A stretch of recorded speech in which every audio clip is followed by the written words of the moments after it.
What's going on, brother John? Yeah. Peace, brother. How you doing this evening? This exactly right. we got to get used to that this afternoon, this time of day.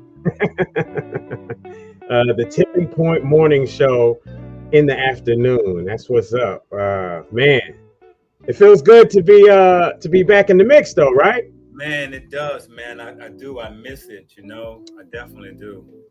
Also. Hey, and let me just say this right now, folks. I know that I have, my hair like this. Let me just get that out the way right now. Okay. There's stuff. I'm having a hair crisis. But guess what? Cookie's hair is gonna get me straight. All right. She's gonna start advertising with us, and she's gonna get me straight. She's gonna take these locks. Because I say I for a real rude boy, so I'm gonna fix this real soon. So it's all good. I figured I'd mix it up and throw a little suit on today because we got some esteemed guests, John. Yes, we do. So I really want to definitely see what's what because we got a great freaking show. Oh man, I'm excited about this show, but it's a conversation that we've had plenty of times. Yep. And here we are talking about it again because I think it needs to be talked about over and over and over. And I don't know if that's over and over until we get it right or over and over until, I don't know, something happens. Something's got to happen because things are changing the wrong direction too fast. I don't know how you feel about it. Well, I tell you that I'm excited about the topic itself, especially with the ladies and the brothers that are coming on. It's a topic that we talk about in private, specifically us brothers. And of course, I have that conversation also with the females in my life. And so basically, it's a topic that it goes back and forth a lot. But now I think this would be a great discussion to see what's the root of the problem. And surely we're not going to fix it, but I think we will bring some different awareness to what's happening between us. Absolutely. And man, I'm just hoping that even with saying the word female, I'm hoping nobody comes through the social media and tries to rip our tongues out or whatever. But is that a bad word? Is that a word that they've come at me for saying the word female because they say it belittles them to a creature, an animal, a cricket. A cricket is a female. But I'm just like, good Lord, it's the tension these days is so much. It's so much, lots of tension. But man, how's your week been? How's it been over the last few weeks? Man, it's been busy. As you know, I just created some added products to my line, 8 sprays, cough sprays. They're going well, even though I don't even have the display made yet. We're working that out now, but they're actually in stores now. So and they're going quite well as I expected. Took a lot of work, a lot of time putting it together, but it's here now and it's out. Okay. All right. Well, that's what's up, man. That's what's up. Just so everybody knows, we're also live on Instagram as well. You can go to the Tipping Point Morning Show on Instagram. You can hit us up on YouTube as well at the Tipping Point Morning Show. You can look for the hashtag. You can just type it in the search and you'll find it. I promise you. Live on Facebook also. So, come check us out. Hit the subscribe button, hit the like button.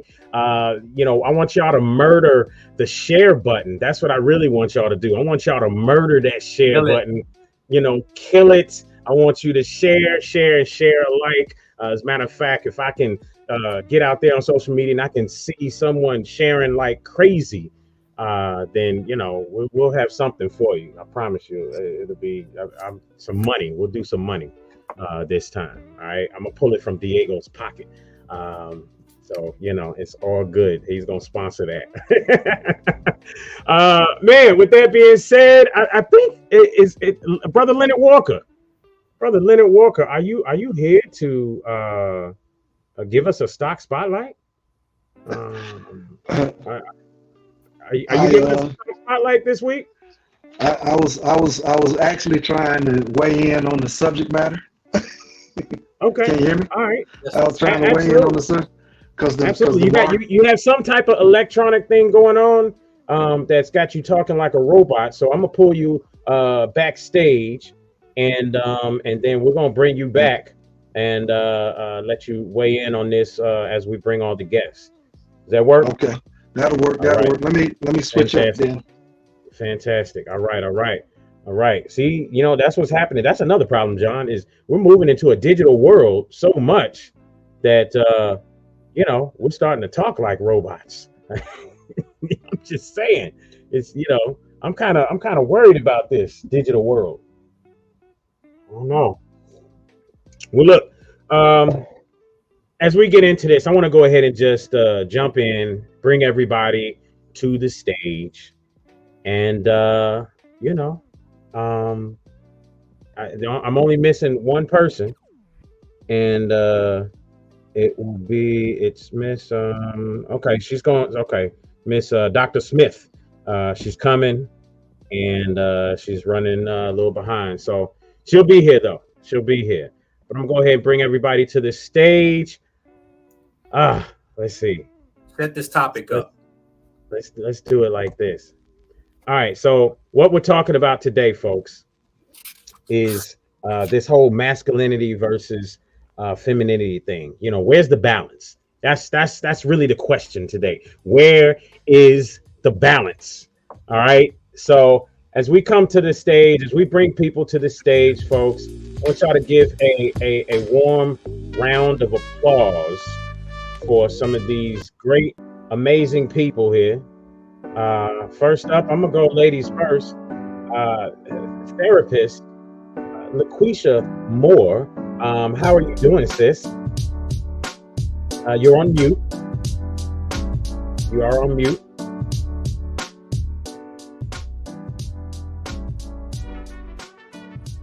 Are we done? All right. Yes, we can hear you. Is it any feedback like it was? No, you sound good. You sound fantastic. Good. Well, welcome to this episode of the Tipping Point Morning Show with this masculinity versus femininity. Absolutely. So next up to the stage.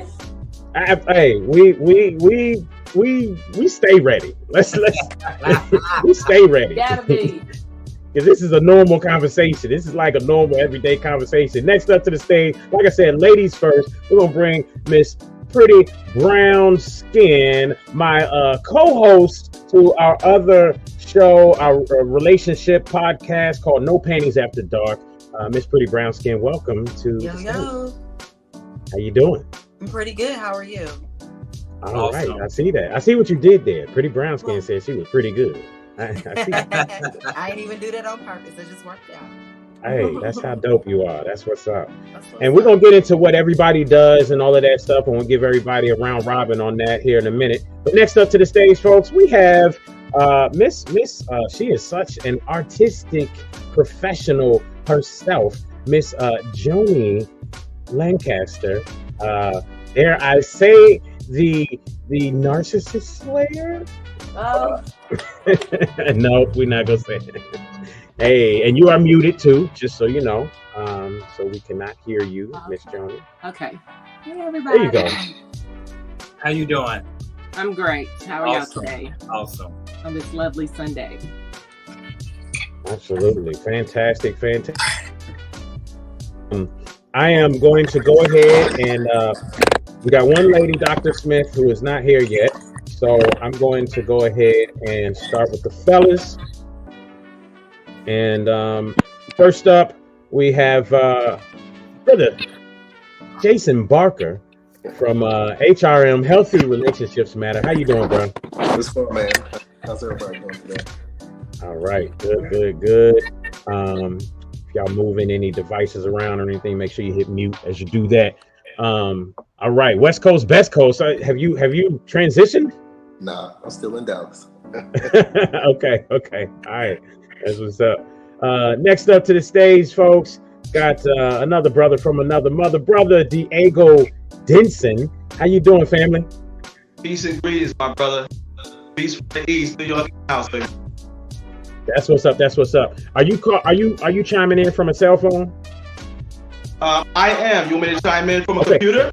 No. Let me ask you a question. Is your cell phone sitting like this, and the speaker and whatnot is on the bottom? The speaker is on the bottom. Okay.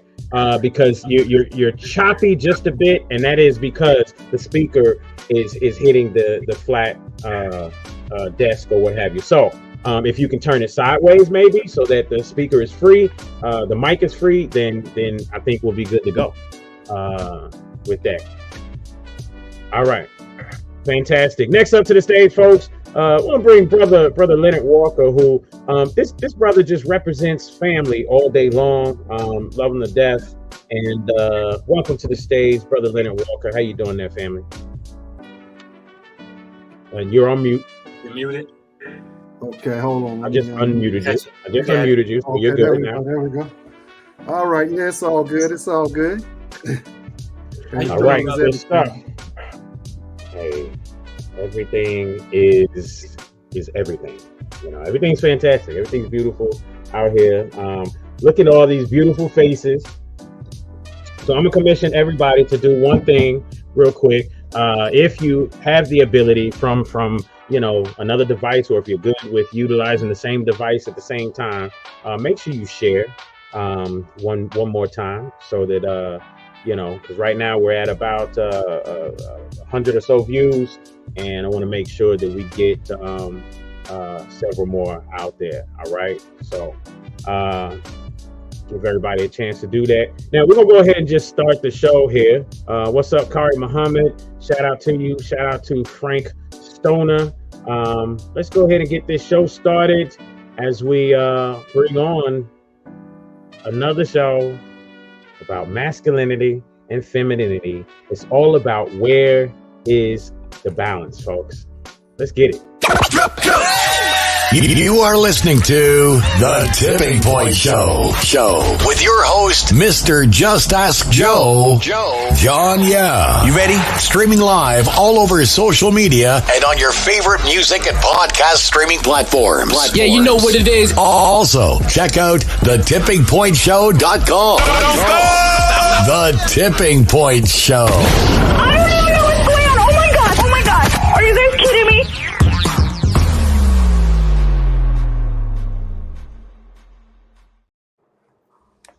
All right. Man, I tried to come with some dope digs today, and dress up for y'all and get right. Really, there's a psychology behind that. I'm really trying to counteract these ponytails I got in my head with this suit on. So that's what I'm really doing. It's a whole psychological I didn't thing. know we were coming. Yeah, no, I'm just glad you didn't show up in pajamas. So, I'm glad for that.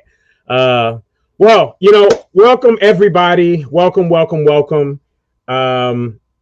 This is a conversation that every last one of us has had with each other, among some of us at some point or another.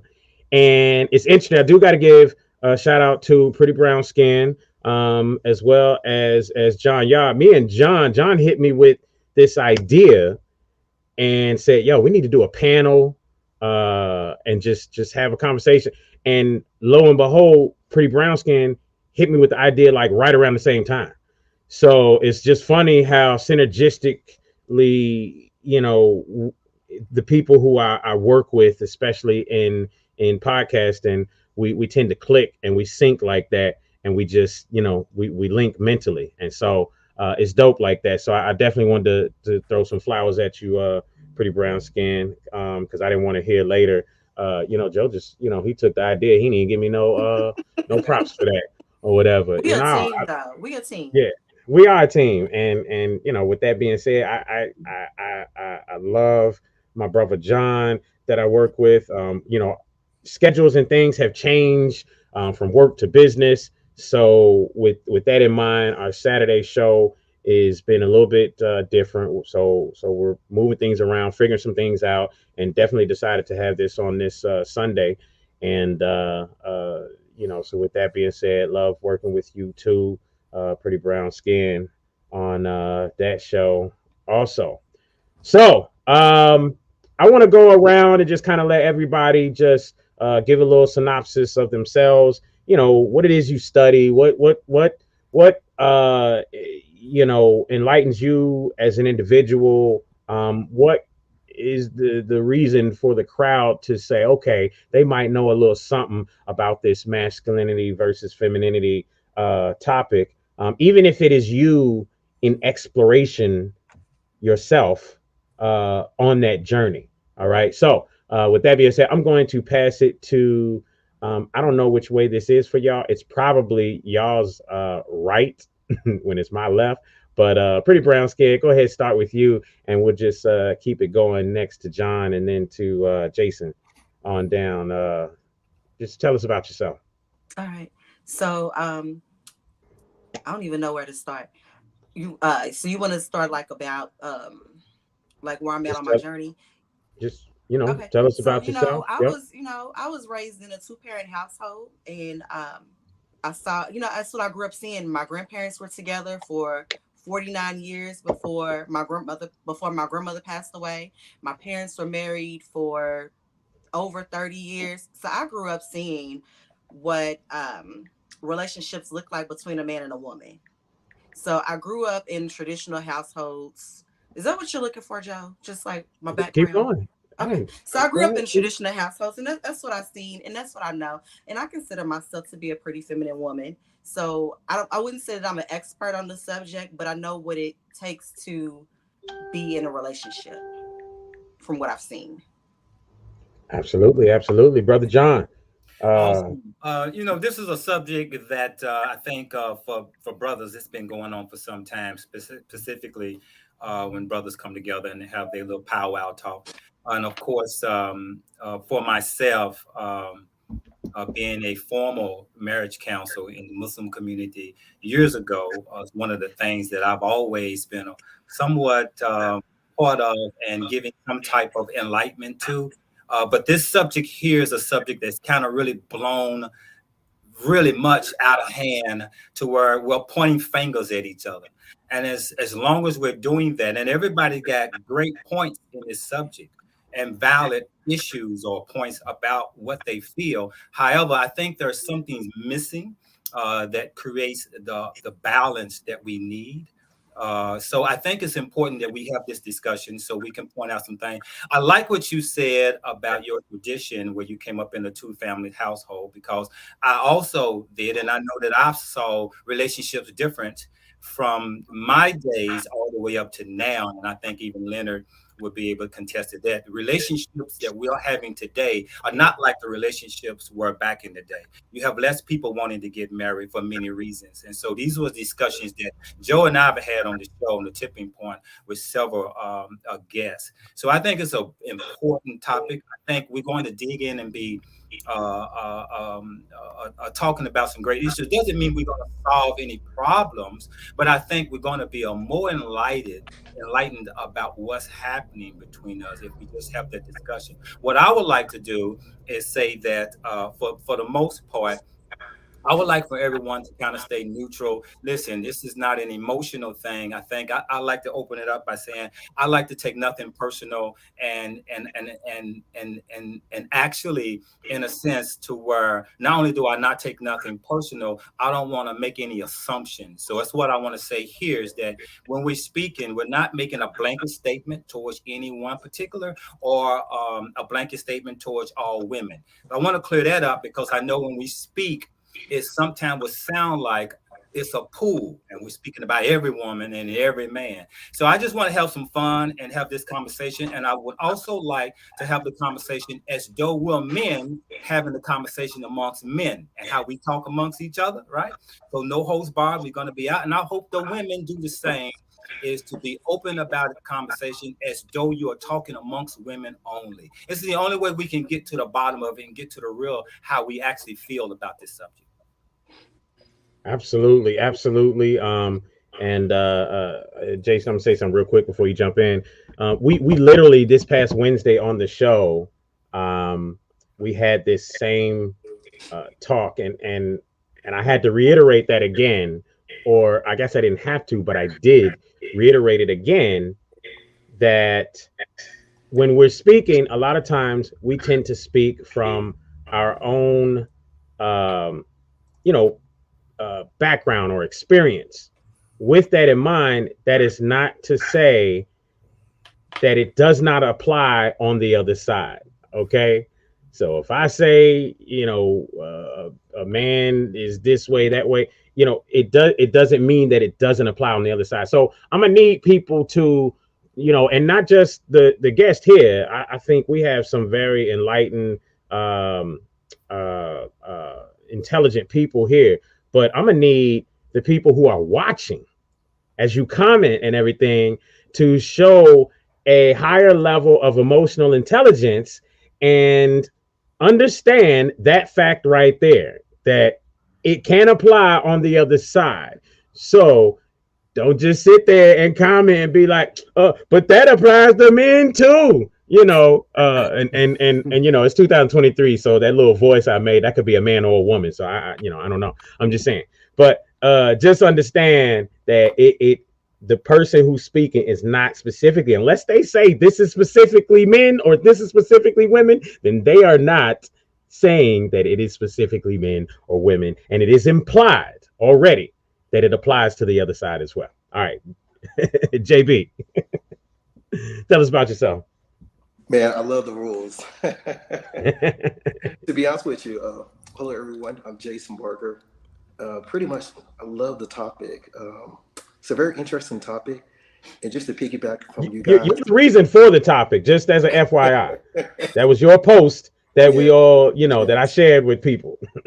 And the thing about it is, two sets of people actually going to hear the message in two different ways. You're going to have the self-awareness, and you got to hear from those who are not self-aware. And you're going to hear either from a victim standpoint, or you're going to hear from an accountability standpoint. An accountability standpoint actually stems from self-reflection and actually trying to figure out, why am I like this, versus I'm like this because of X, Y, and Z made me like this. That's why you're going to say it's a difference when you're going to hear the opinions and, of course, the topics within itself. But as far as myself, 42 years old, I work for a business development for a pharmaceutical sales company. I love the topic when it comes to relationships, and being part of self-aware is it makes you want to be a helper. So you're not thinking about yourself, you're selfless. You're thinking about helping others find themselves. So this is a good topic. Again, unfortunately, our race, Black people, we're the only race that actually deals with this subject. And I'm hoping towards the future we can actually resolve this. And that's it. That's what's up. That's what's up. I may have to talk to you about that pharmaceutical thing, because that's an industry that is so hard to get into. You got to know somebody. Plus, I just like the idea of walking around saying that I sell drugs. All right, legally. Just kidding. Miss Lancaster, tell us about yourself. Kind of what gives you some. You've been on our show when it comes to the relationship show. We've talked about different topics from narcissism to even this here. Go ahead and tell us a little bit about yourself. Okay, well, hello everyone. I guess I come from a two-parent household as well. So I had mother and father growing up. They married.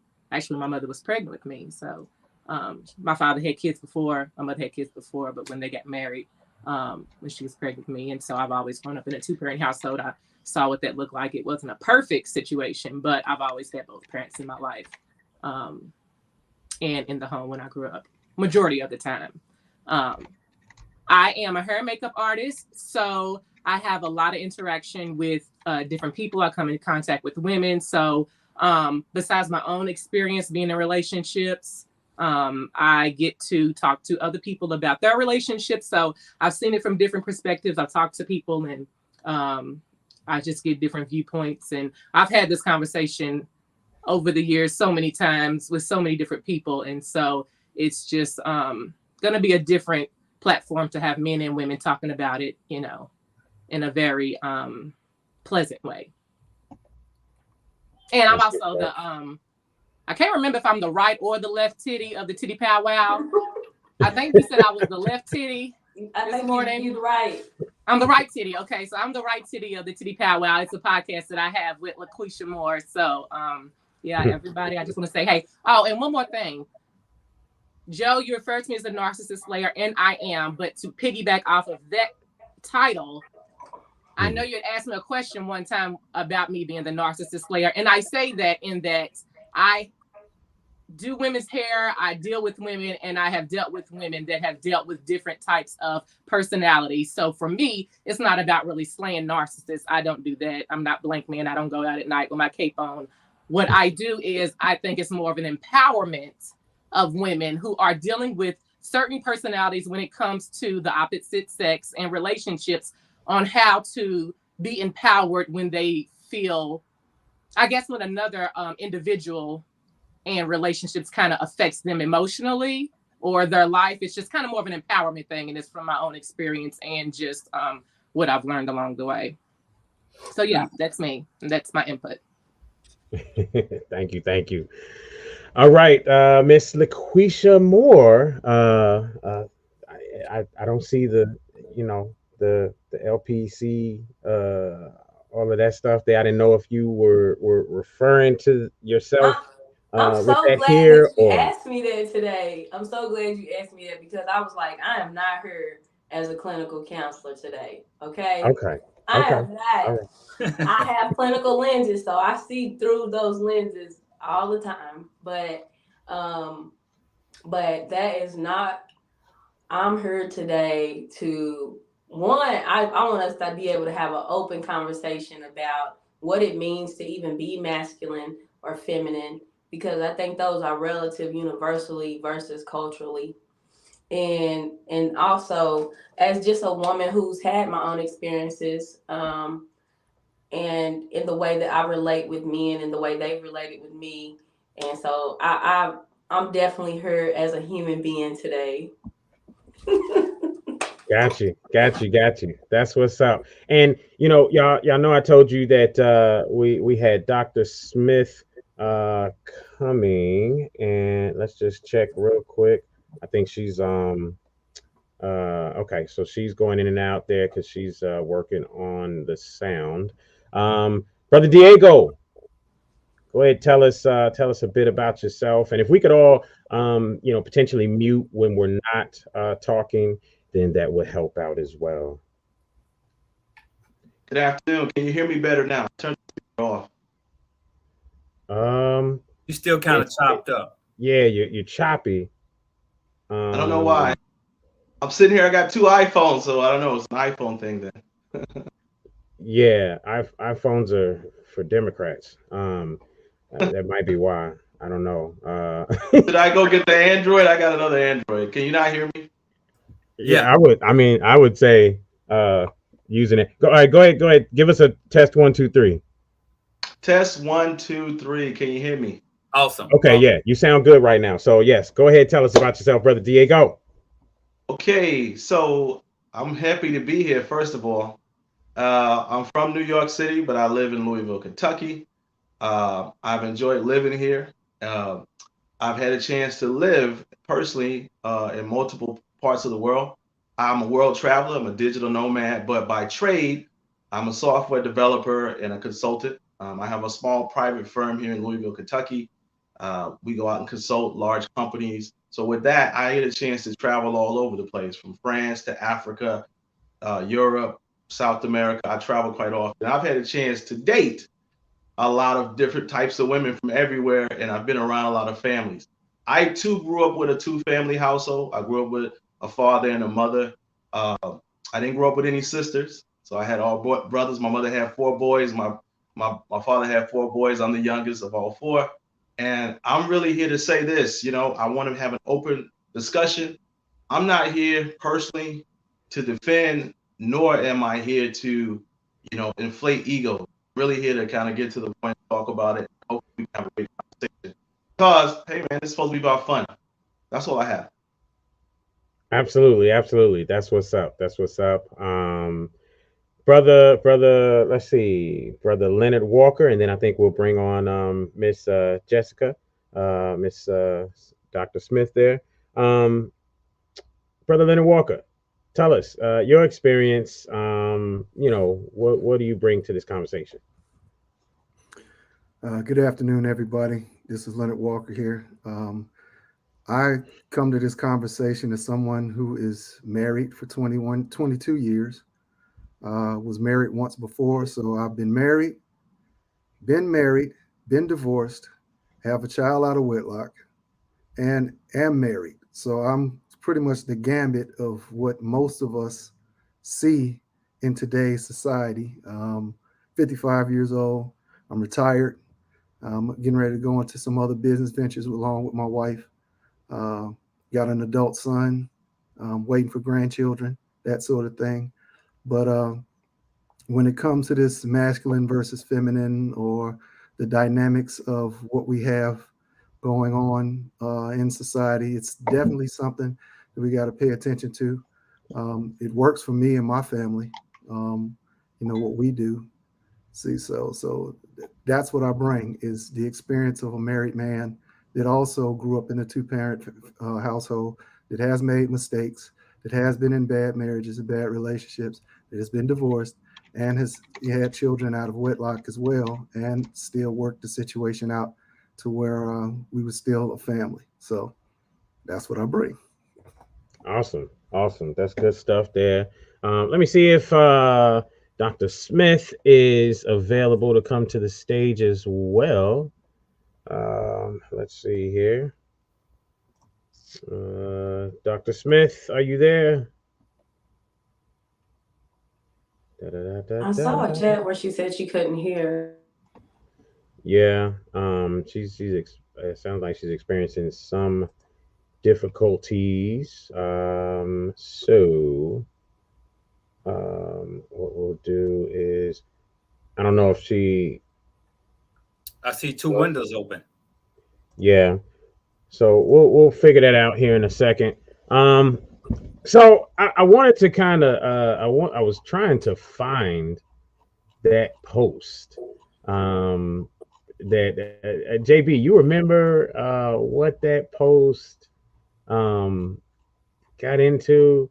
The how it was shaped online. Oh, you want to see how did I get to that post?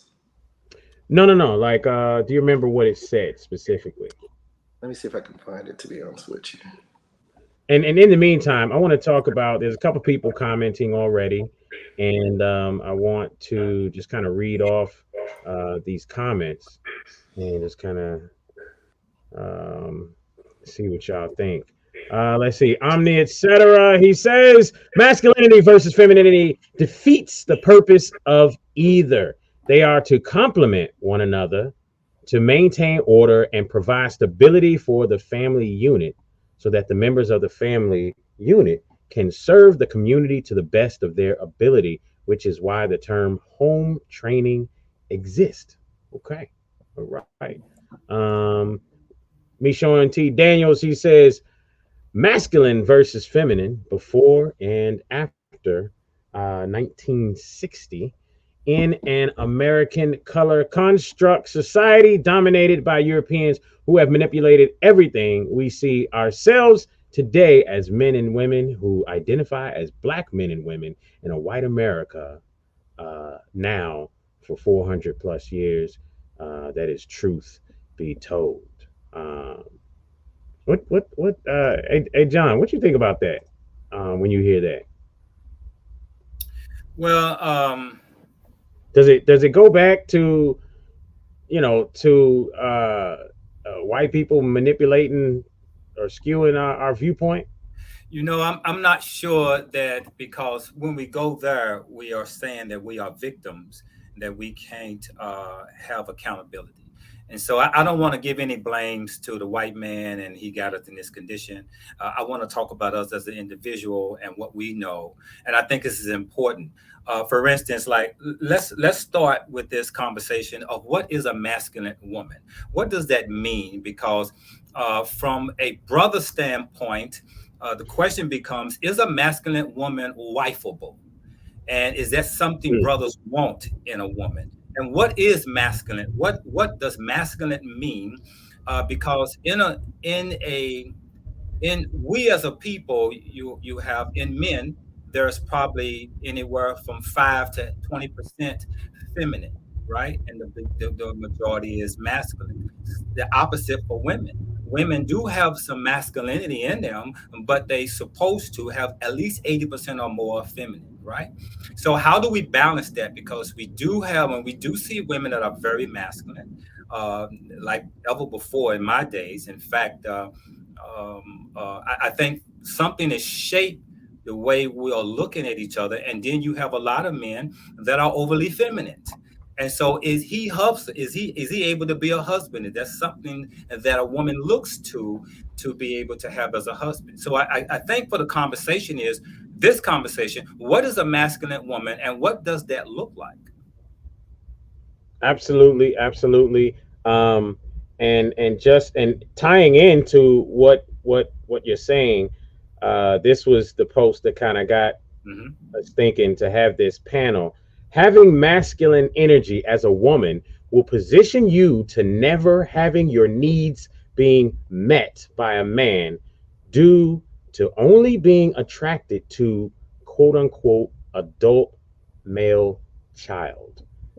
So, as said author of that post that kicked this off, then JB, you get the honors of going into what John just said as you speak about this post here that you create.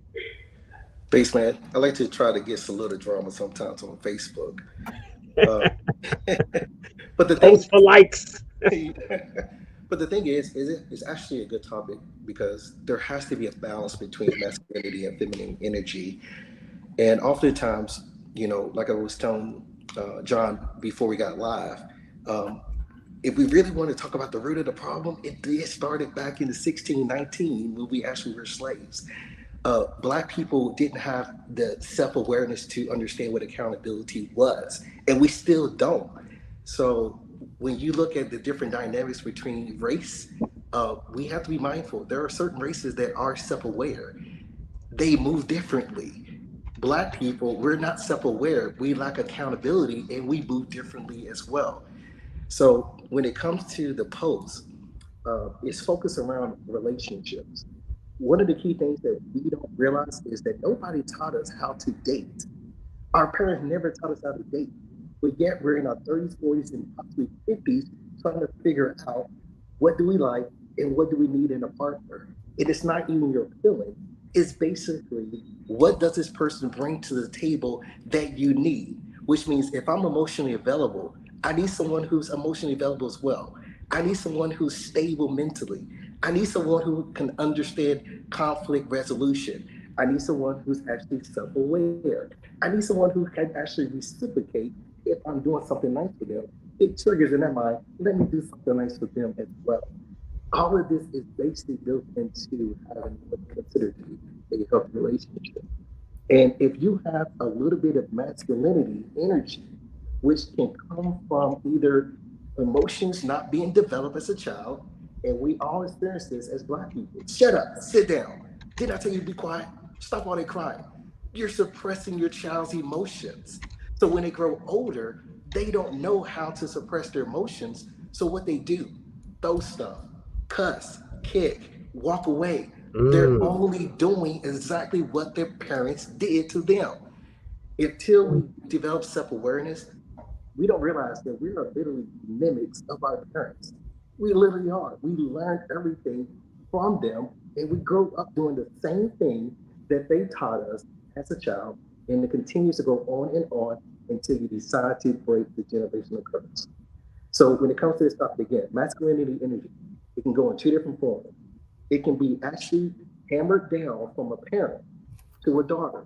You don't need to worry about no man. I don't want you to do this. I don't want you to do that. You're not going to worry about this. So the child grows up thinking, I don't have to worry about asking for help because my mom or my dad told me not to ask for help. Or even picking the wrong type of man. If you don't understand why am I picking the same type of man, you want to develop the masculinity where it's not, I ain't gonna worry about nobody. This person is going to be bad for my health. This person is doing this. So there's two different ways that trauma can be added into a person's life, but it comes down to having a balance. Being feminine, you can actually get more than anything.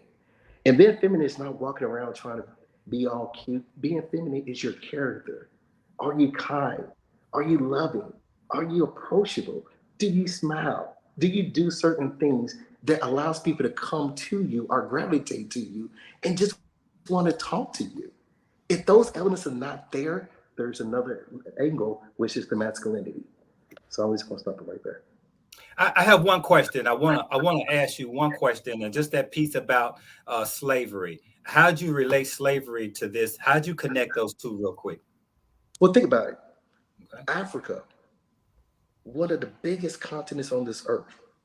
We have so many resources, diamonds, oil.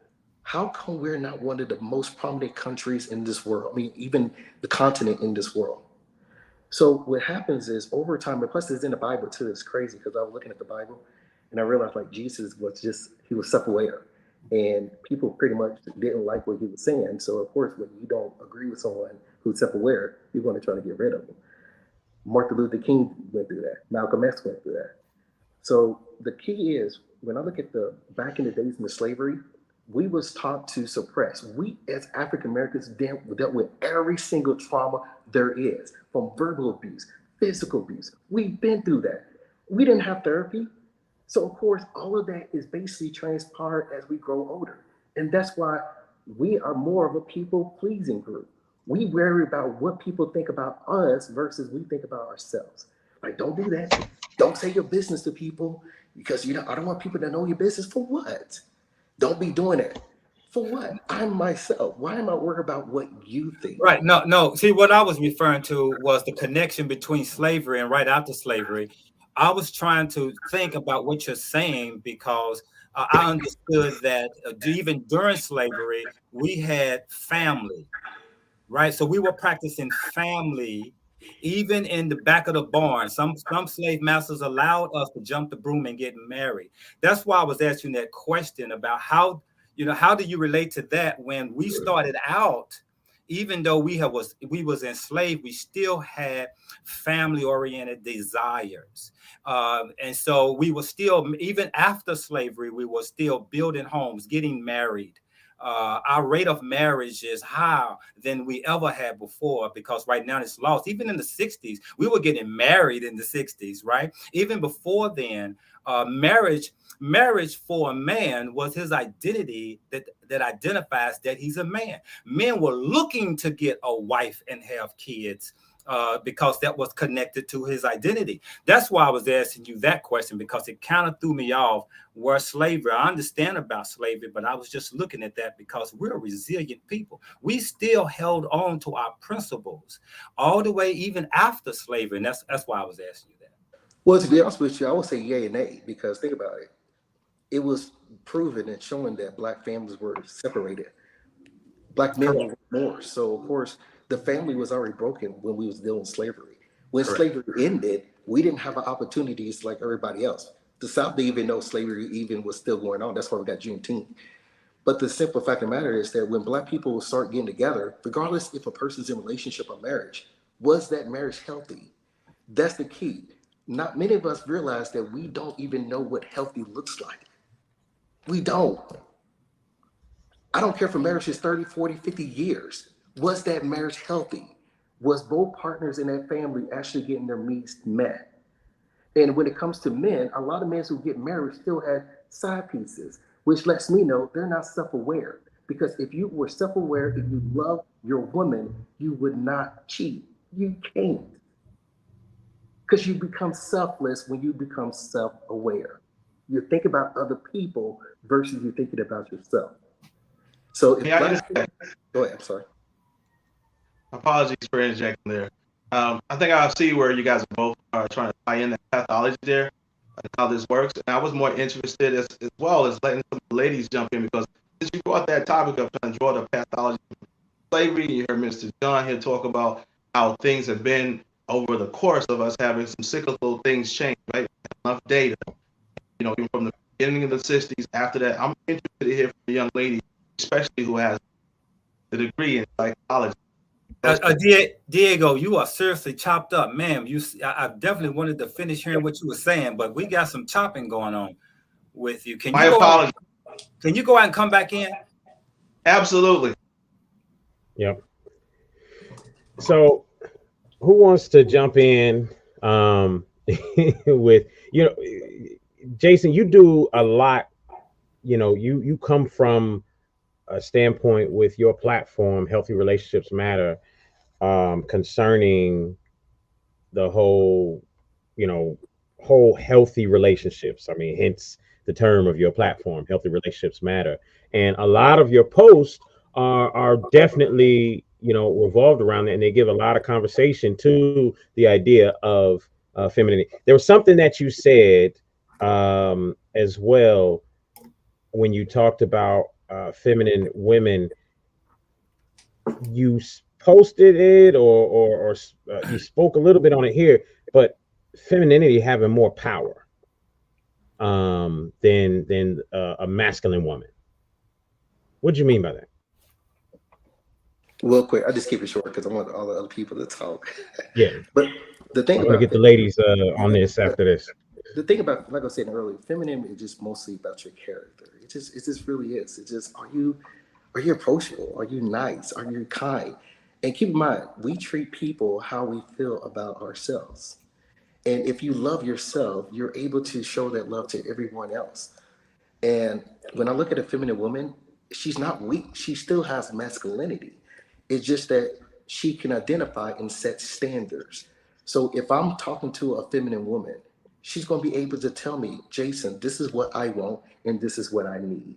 If you can't meet it, I'm sorry, but I have to move on. She's not desperate for love because she loves herself. But she is able, when she comes across a masculine man, she's able to let her guard down and let him lead. And that's the easiest thing. Let him lead. So women, and any one of y'all can jump in. The question is about a masculine woman. What is too masculine? I would love to know what is a masculine woman and what is too masculine. I mean, I would say that what's masculine and feminine is relative, So, if as a woman, to me, if me not having a voice is too masculine, then we just gonna have to be partners, Like, I'm not going to diminish my voice so that you can feel masculine. Mm-hmm. I think that masculine to me is some things we have to do. Like, to me, protecting a family is masculine. Like, I'm the protector in my home of my kids. To me, that's more of a masculine thing. Normally there will be a man who's there to protect or put his life at risk for his family or whatever. Being a provider, I've been raised that, men provide. So not even like, oh, go dig and try to get something out of a man, but a man is supposed to be able to hold down a family, financially and be in his rightful place in the area. That doesn't mean like, oh, he make more than the woman or whatever, but he puts his family at the forefront of his decision making when it comes to his finances, So I think that women often have to take that trait on, who are single or divorced,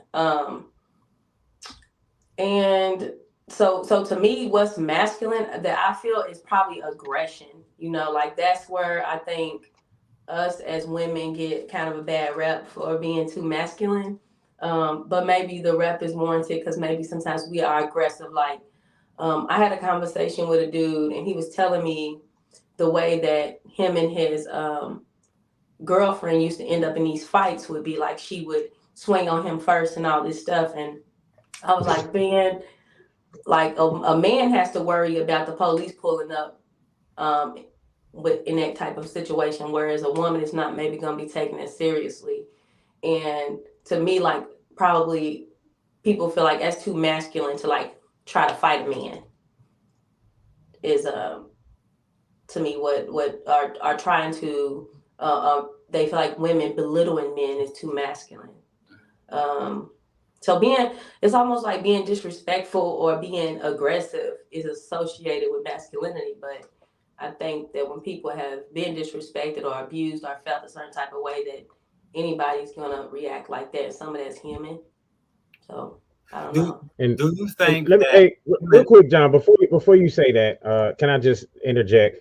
I just want to, I want to fix this comment right here. 90% of this panel see themselves as black men and women before humanity as man and woman. You know, you take a word away, fill it in with something else. Okay. People gonna use the term black, white, and stuff like that. It is not a problem for people to do so. It is normal. It is what people have been doing for years. You're not going in any one conversation change people from using the term black or white. John and I will talk about black or white all the time, but both of us have also stated that we don't walk into rooms as a black man. I am a man. So with that in mind, then I just wanted to comment on that and in a sense kind of stomp on that real quick. All right.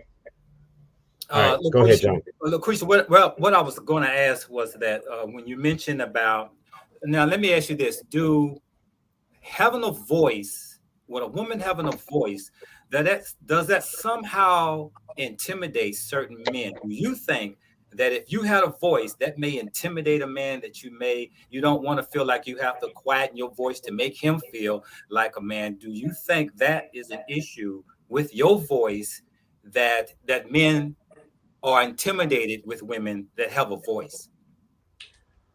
I think men are intimidated by women who like call them out. You know, like if they're doing something, then you calling them out to them is like you overstepping your bounds. But if you're dead wrong in what you are doing, as a partner, as a friend, I'm supposed to be the person to say, hey, you know, that's out of order. Like, what are you doing? And I think that it's like people associate being feminine with being passive. And those two things, that's not the same thing. You know, femininity is like more of how you essence, you know. It's not associated to me with how you carry yourself on standards and principle and all of that, you know. Interesting. Okay. Absolutely. Can I jump in on some of these comments real quick? And then I saw your hand up, T. Is that right? Okay. All right. So let me read some of these comments real quick, because this is some good stuff. Let's see here. Color is how we see ourselves first, because our parents called us black before we knew our humanity came from God. So our masculinity and femininity are based on a color construct by the dominance that uses color our entire lives. Because we say white gave, or because white people gave us permission to be American, basically many of us don't see ourselves as men or women until the approval of the dominant society. You know, I want to say again that this subject does not have anything to do with what the white man has done. I want to talk about individuals and what's going on in society that's making women becoming masculine, and why men have problems with a masculine or over masculine woman. I could care less about black, white, and what the white man thinks. So, you know, I just think that's just kind of derailing this. No, I do think that's there is a cultural appropriation for that's very important to this conversation. Not a blame thing, but I think that when you think about even masculinity or the way women feel that men aren't in their rightful place, I think it has to do with the oppression of the black man. And because of his oppression, like it has really led to the depression of black women. And I think that's relevant to the conversation. When y'all were talking about pathology, what was you about to say? I'm sorry. No, I mean, and with the way that a lot of women, especially in this day and age, deal with depression, as you were just talking about, they put up walls and then act in opposition to the way they naturally are. So right now they're acting more like men because, in a sense, in a lot of cases, they had to. So Right. just piggybacking off of what you said there. Yeah. So I was just saying, as far as, because I think we don't want to be like, oh, white people are the reason that we are. No, but the way that systemically the black man has been oppressed has led to the black woman in particular, having to take on more masculine identity in providing for children and doing whatever they needed to do, whether the father is in his rightful place or not. So I do think that that's relevant, that we are given more opportunity than the black man is, and sometimes we want them to be up to a certain standard that they can't, that there are ceilings too for them at times until they break into maybe entrepreneurship or something like that. So I just wanted to add that, because I know they went back to slavery, but I was thinking past slavery, welfare system, the war on drugs, the way the penal system has taken a lot of men out of the home, the way, even drugs and murder and all that kind of stuff have like diminished the amount of black men that are in homes at all.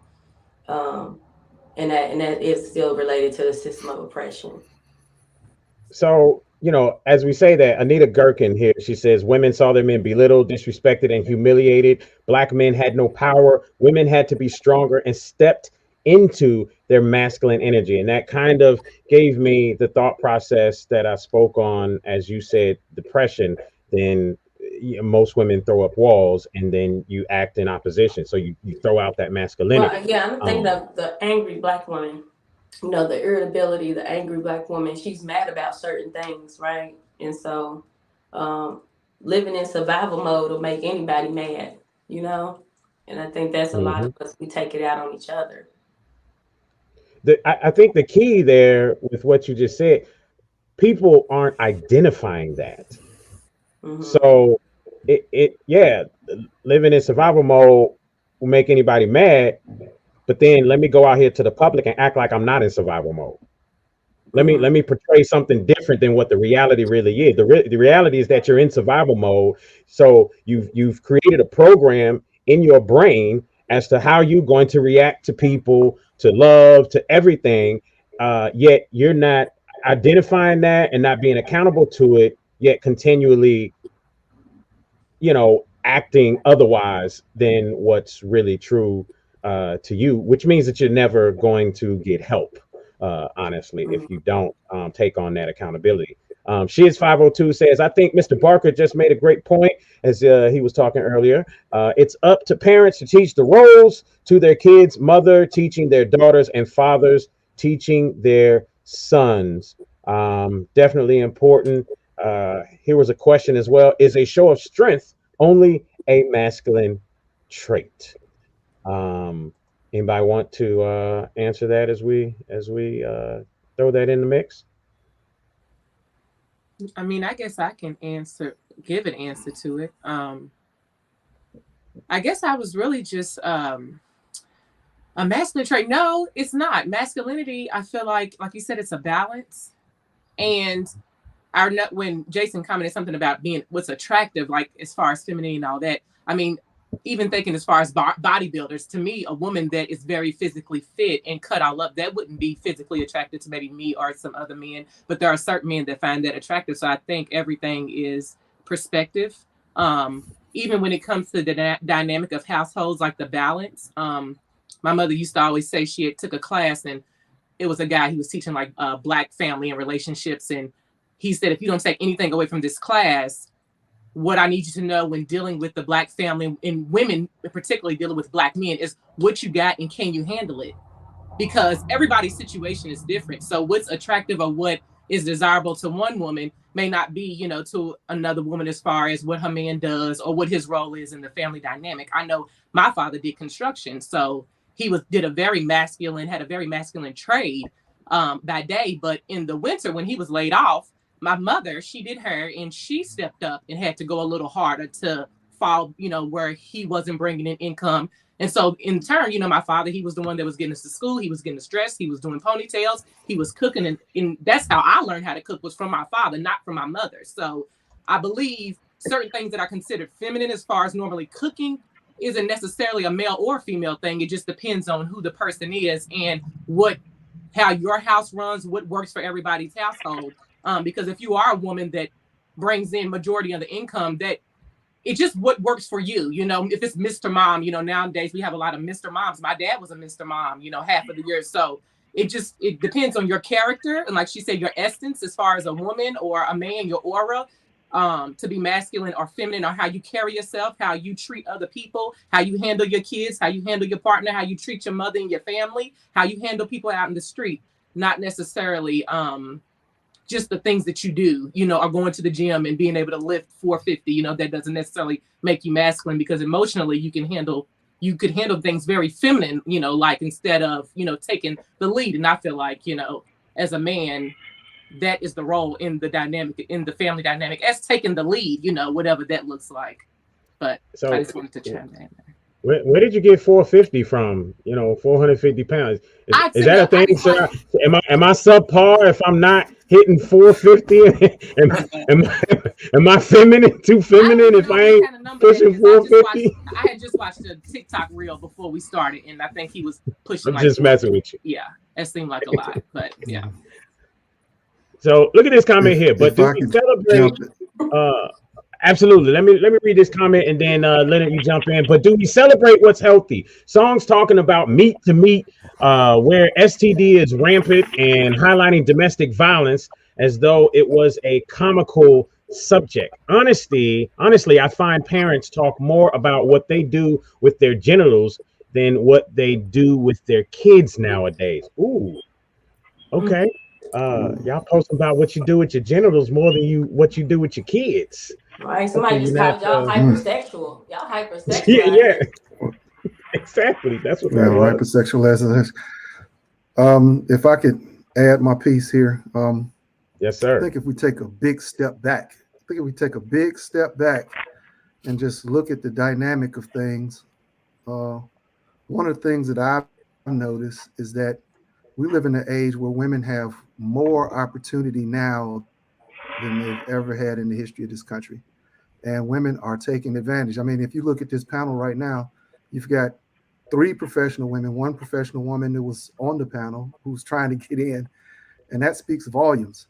So I think what we have also when we talk about a masculine woman is, for the longest time, men and women did not have to compete in a workplace, as providers, as these things. And now what you have is you have women who have these opportunities, and some men feel like, hey, you know what? I'm in competition with a woman for this job, or a woman as a provider. So the dynamics of our society has changed, and it's not like it was in the 50s and the 60s and the 40s. It is now a new dynamic. We're not getting married at 16 and 17 years old anymore. Matter of fact, many of us are not getting married in our mid-20s. Okay, see, so we have to take in consideration, the changing times and the changing dynamic of what we're talking about, and then do realize, just like Sister Moore said, is that there is an attack on the family dynamic. Okay, and there is attack on us.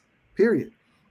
See, and it's been an attack. That's, matter of fact, that's the thing. If I could go back to what Brother Jason was saying, and Brother John was saying, the connection with slavery is, that's the one thing. Even though families were split, you still had documented cases of where you had former slaves who were freedmen traveling 300 and 400 and 500 miles to reunite with their family members. See, so family was still a strong bond that we had even during the harshest times of our existence in this country. Now, the way family is being attacked is, several different ways. All right, just redefining what family is, redefining what a man's role is, what a woman's role is, and some people take umbrage to, or take offense to, hey, listen, I'm supposed to be the man. I can tell you, my great-grandfather, my grandfather, even though my great-grandmother and grandmothers may have had jobs, their money was no good It was like, hey, you know what? I'm the provider. I pay for everything. Okay, you can have money to either buy some things or for yourself, but I'm the provider here. Those days are gone now. All right, those are not the same. We don't live in that type of a world anymore.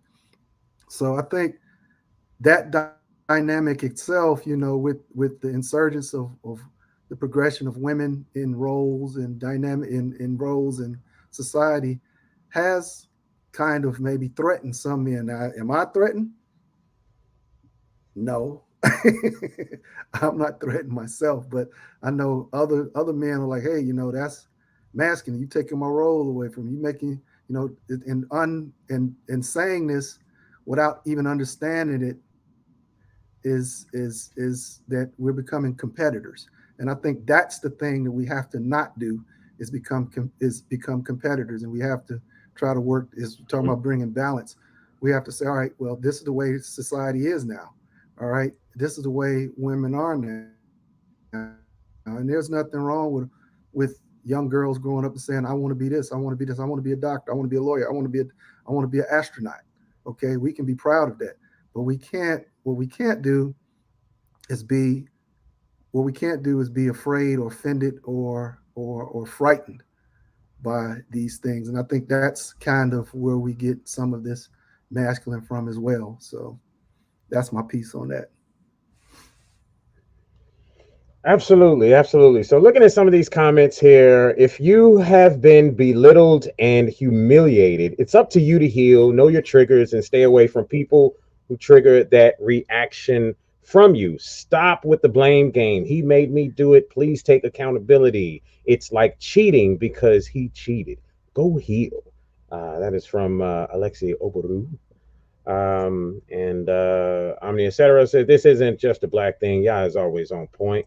Dr. Smith says, I think they need to define what they mean by masculine and feminine, gender norms, character, how women navigate in the world or in relationships.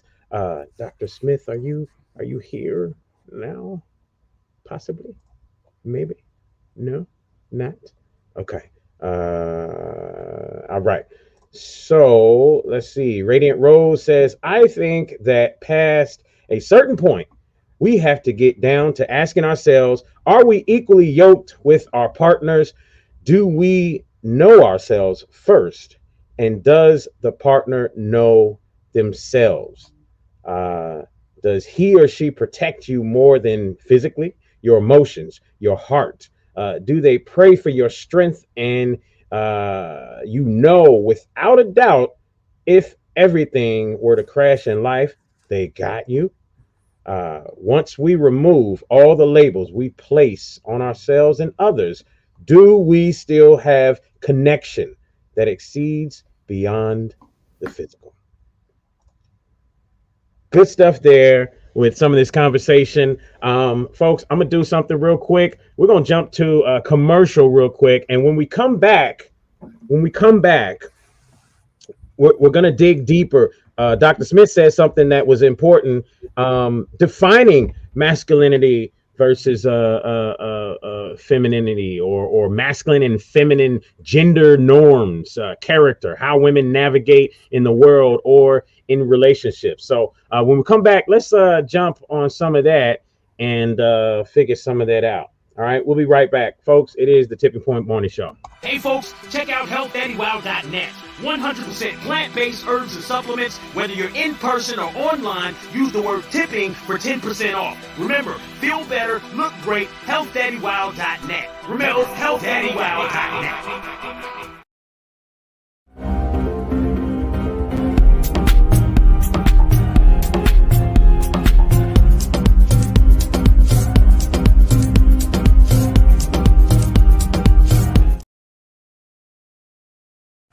I don't need to sit at your table. We building one.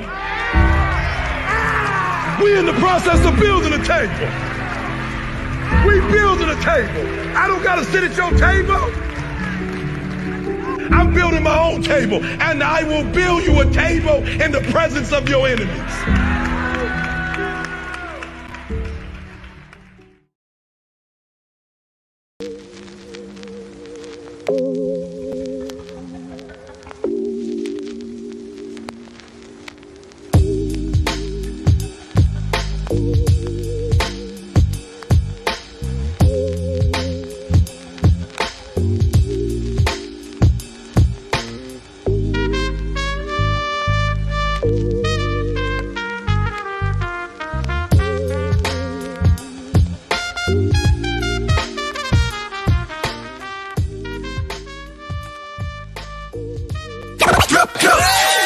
You are listening to The Tipping Point Show with your host, Mr. Just Ask Joe, John Yeah. You ready? Streaming live all over social media and on your favorite music and podcast streaming platforms. Yeah, you know what it is. Also, check out thetippingpointshow.com.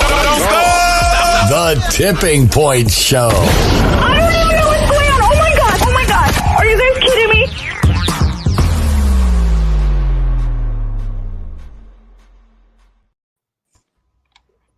All right. Folks, we are back. It is the Tipping Point Morning Show. I see some smiles there from Dr. Smith, so I'm assuming that means that we are A-okay. Yes, I can hear you guys now.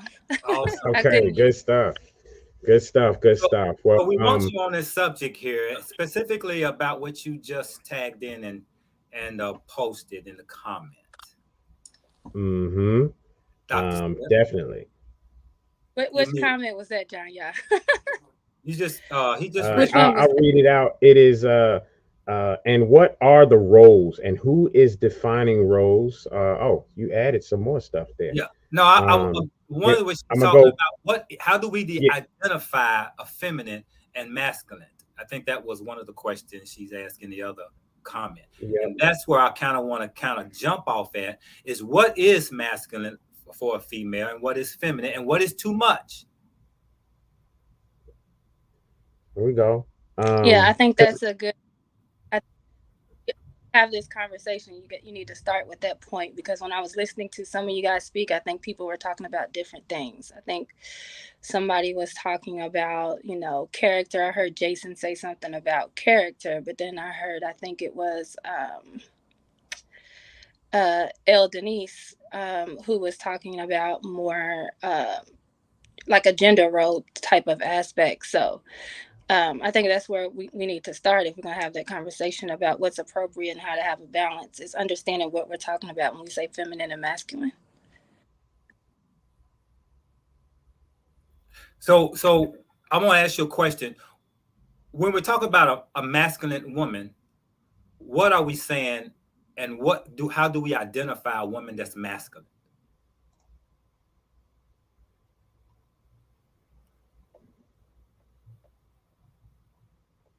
Are we muted?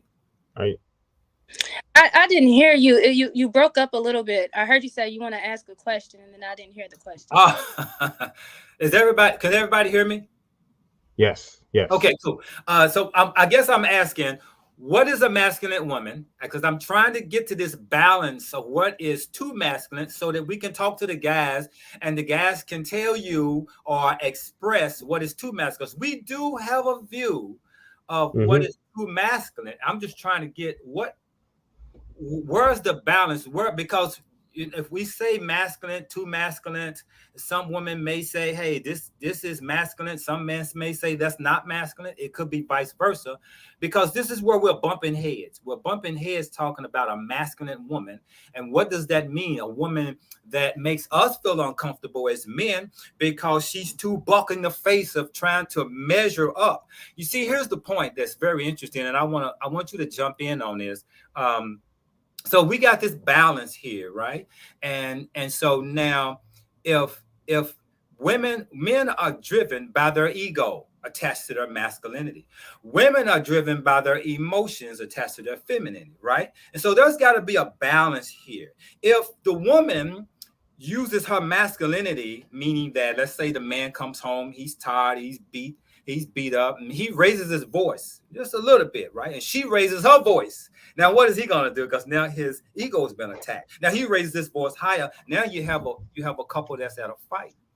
In fact, I think what Jason was talking about, feminine energy, was where I view feminine energy actually rules masculine energy. And so I would explain that a little later, but I definitely want Sister Jessica, Miss Smith, to talk about that. So I guess what I hear you say is being masculine, more so being like wearing the pants.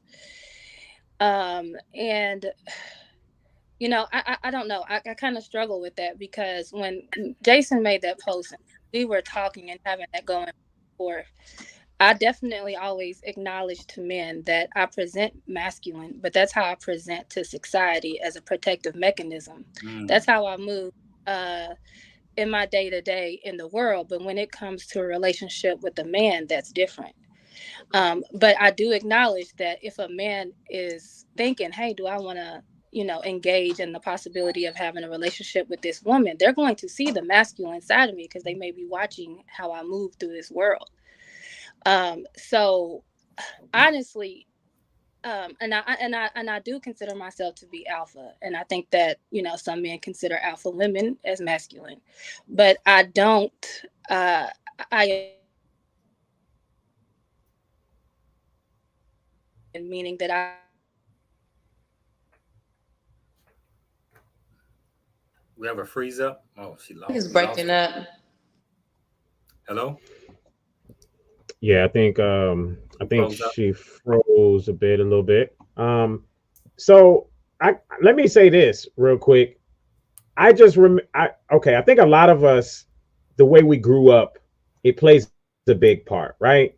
You can't deny that how you grew up plays a big part. It's an absolute truth. In fact, with that in mind, I know personally, I say this a lot, that I remember that women were made of sugar and spice and everything nice, right? So I kind of had that thought in my mind.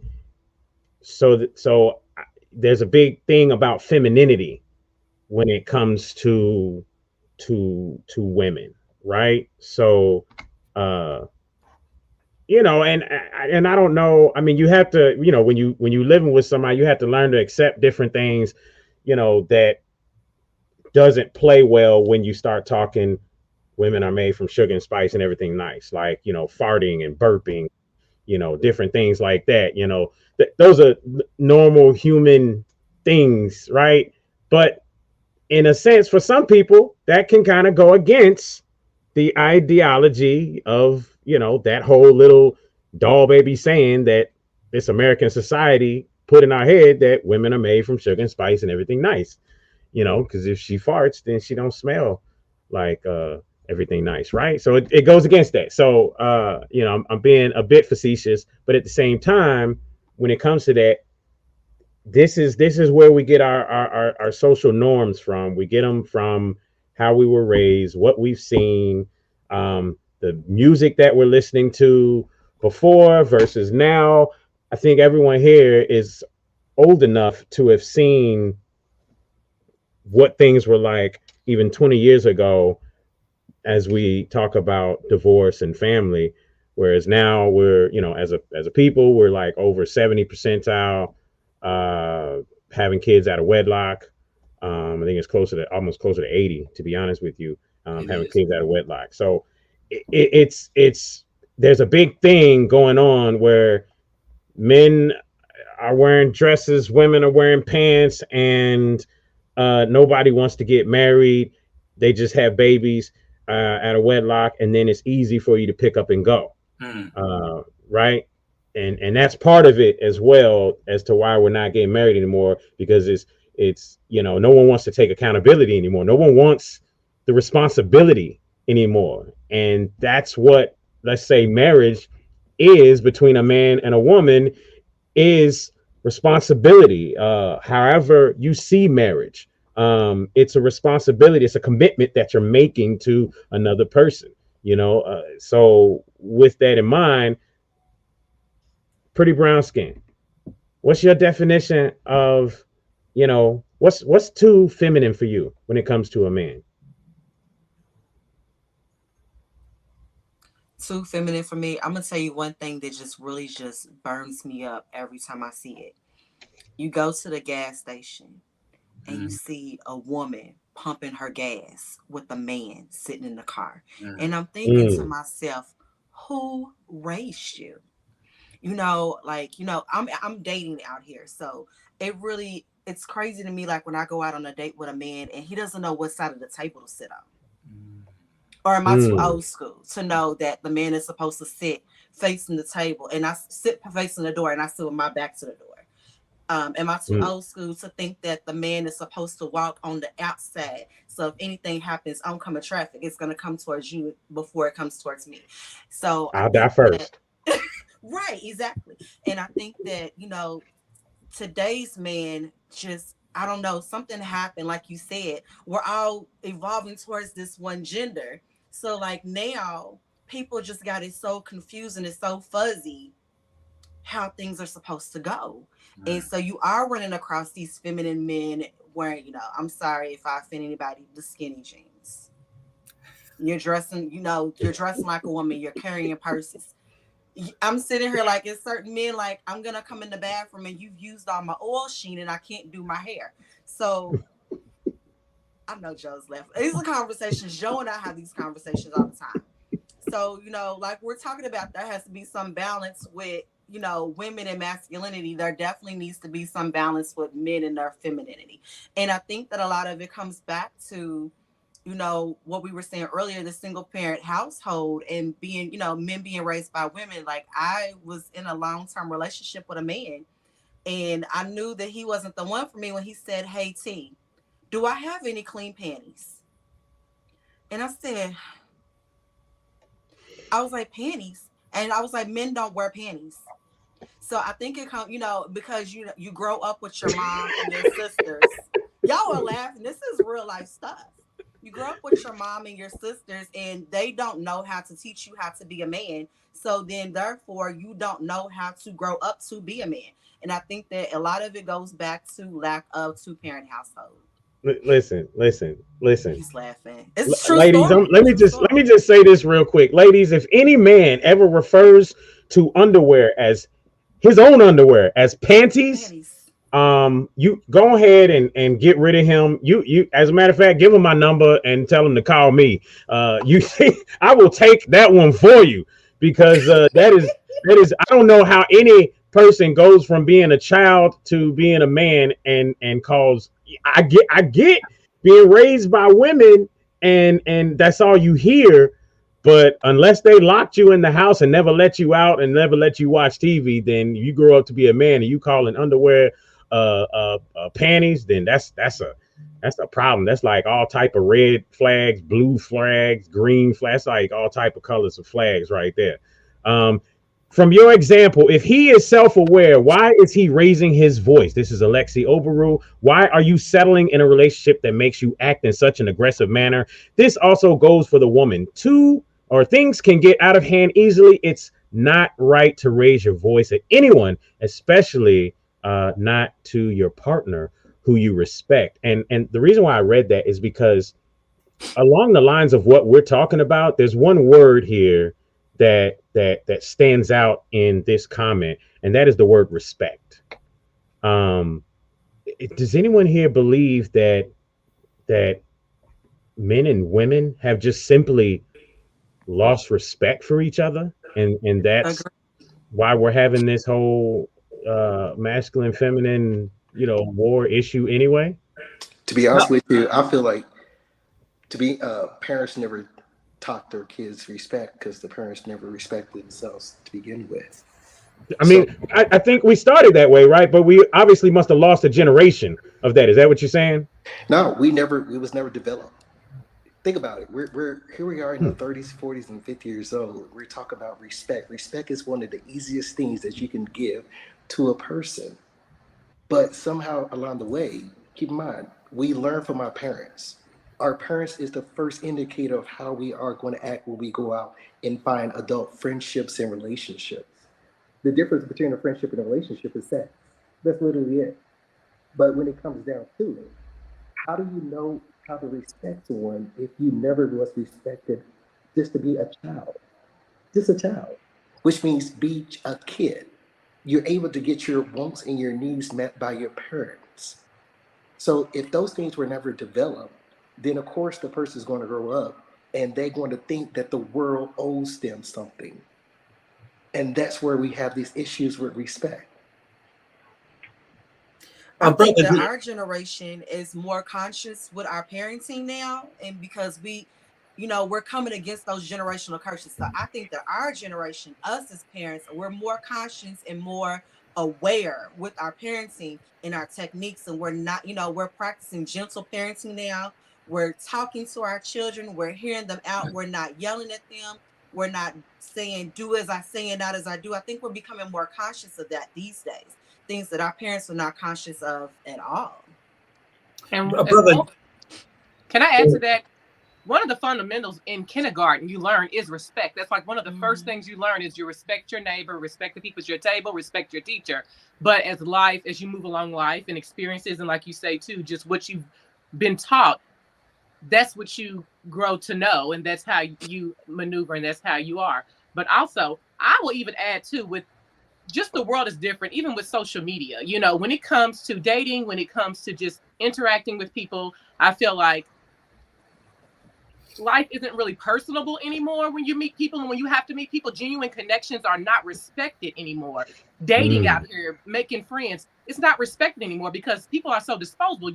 Within the click of a button, you can just be on to the next, so you can just meet someone else. So I feel like in relationships, a lot of the times, like what you see and what you deal with on a normal day-to-day basis, if that's something that you want to cultivate or you want to pour into, that's of the past, because now it's so easy to just move along, and I just feel like the whole relationship dynamic, the whole family dynamic isn't respected. I saw from the Grammys, how Busta Rhymes, I love that video clip of him giving Toby and Fat their flowers on the family dynamic, not just in the music industry, because a lot of it comes from music too, how the family dynamic is displayed. He's bringing back, or they said he's bringing back, or he's just showing a healthy family dynamic with your woman right beside you, your children right beside you working, and just how he moves through life with his woman and his children. A lot of the times, like I say, it's just willy-nilly out here. So, respect has just kind of gone out the window, I feel like, in that dynamic. Brother Diego, listen, I've been wanting you in this subject here.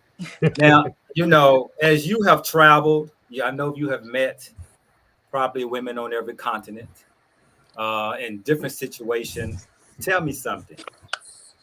Are women in other countries having this conversation as we're having with women in this country? Talk to me about that. First of all, am I coming in choppy still? No, you great. Here you good. Okay, perfect. I changed phones. We did the router. I did everything. So I have had a chance to date women, and I'm gonna say specifically, I've dated a lot of Black women all over the place, right? I don't usually hear this conversation a lot in a lot of other countries, perhaps sometimes in Canada because it's right next door, and I've heard it a few times in like parts of Europe, but a lot of other countries really don't have this conversation. To be quite honest with you, Brother John, a lot of men in other countries really think men over here are weak. I just literally had this discussion when I was in Africa last month. So, excuse me? What was that? Let's talk about it. Yep. Well, listen, what's funny to me is that I hear sisters respond to me like that when I said that. But however, I think men in other countries, especially men that are Black, I think they're a lot more strapped to the bone. I think they're a lot more what women would consider toxic masculinity or chauvinistic in those other countries. And it's wild to me that women talk about the men here. And I'm not defending the guys, trust me, because I had these conversations with my brothers in Germany, Africa. I just got back from Africa almost 4 weeks ago, and I was having this conversation with some brothers down there. To them, the things that men are talking about with women over here, those guys just wouldn't even have the conversation. Like they don't even think that's even worth their time. They would just they believe in they're a man. Here's the things they're supposed to do, whatever that role is they was taught. And the women, I think, do the same thing in a lot of countries. A lot of the Caribbean countries, African countries, some of the countries I've seen, sub-Saharan Africa, Eastern Africa, even some of the ladies and gentlemen I've met in the Middle East and even in some of the Far East countries. They don't even have this conversation.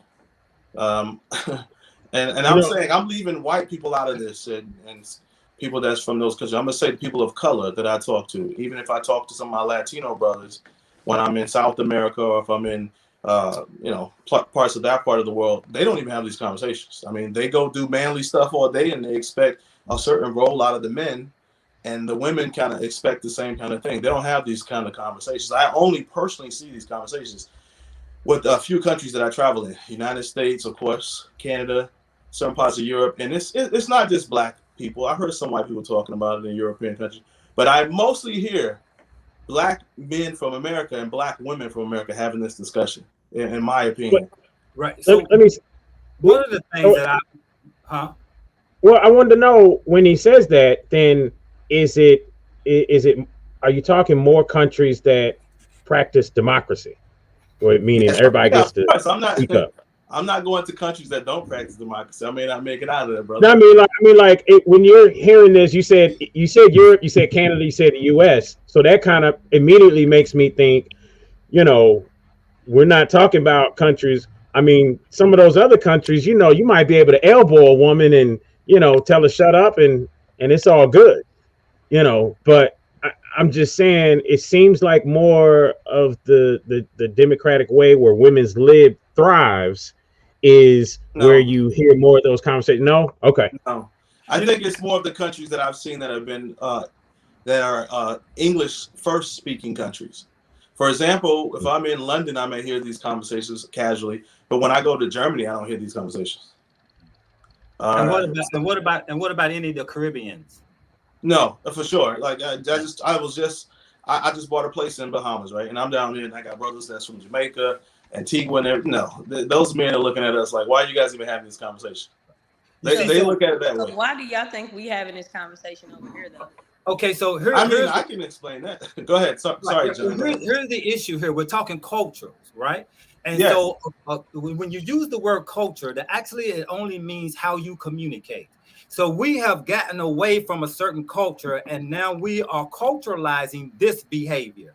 Now this is the norm, right? So culture only means how you communicate. Like a certain clothing is a culture, a certain language is a culture, right? Certain way you eat food is a culture, and everybody's got their culture. How we communicate and how we create family is a culture. We used to have families. I don't know, this is why I didn't want to bring the slavery in it, because here's my point I'm making. We are becoming so victimized that we are wanting to point the finger at something and not look at the root of the problem. I agree. The root of the problem is dealing with individual families. And so individual families are different. This is why this conversation's got different layers to it, right? Of how we communicate. A child is born into this world with a state called theta wave, which is a form of hypnosis, from 1 to 7. What that state of mind is they're downloading how father reacts, how mother reacts, and how they react with each other. If a father is abusive to the mom, well, guess what? As chances are that child's going to grow up be abusive in their relationship, right? Because of what they've seen. Let's not add television, movies, and the rap music to this culture, because now all you're hearing is rap music is telling women, calling them bitches and hoes. If you look at television back in the 60s, did you know that there was no such thing as even a bra commercial, or even shows with two women, or a man and a woman in bed, right?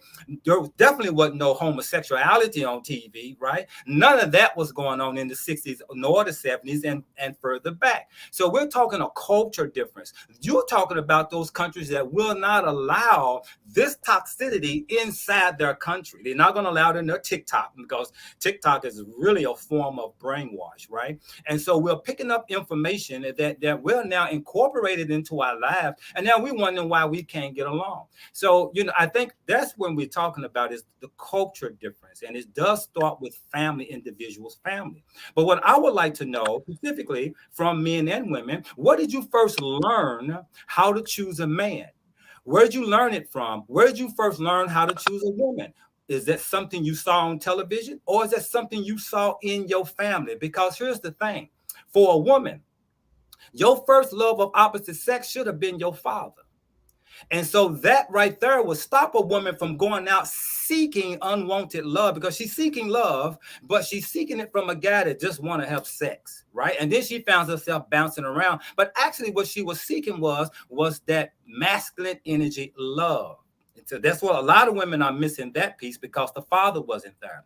I found this, and this is extremely important. Women that I have even dated or know, those who have fathers are different than the women who did not have fathers. And here's something that's very important.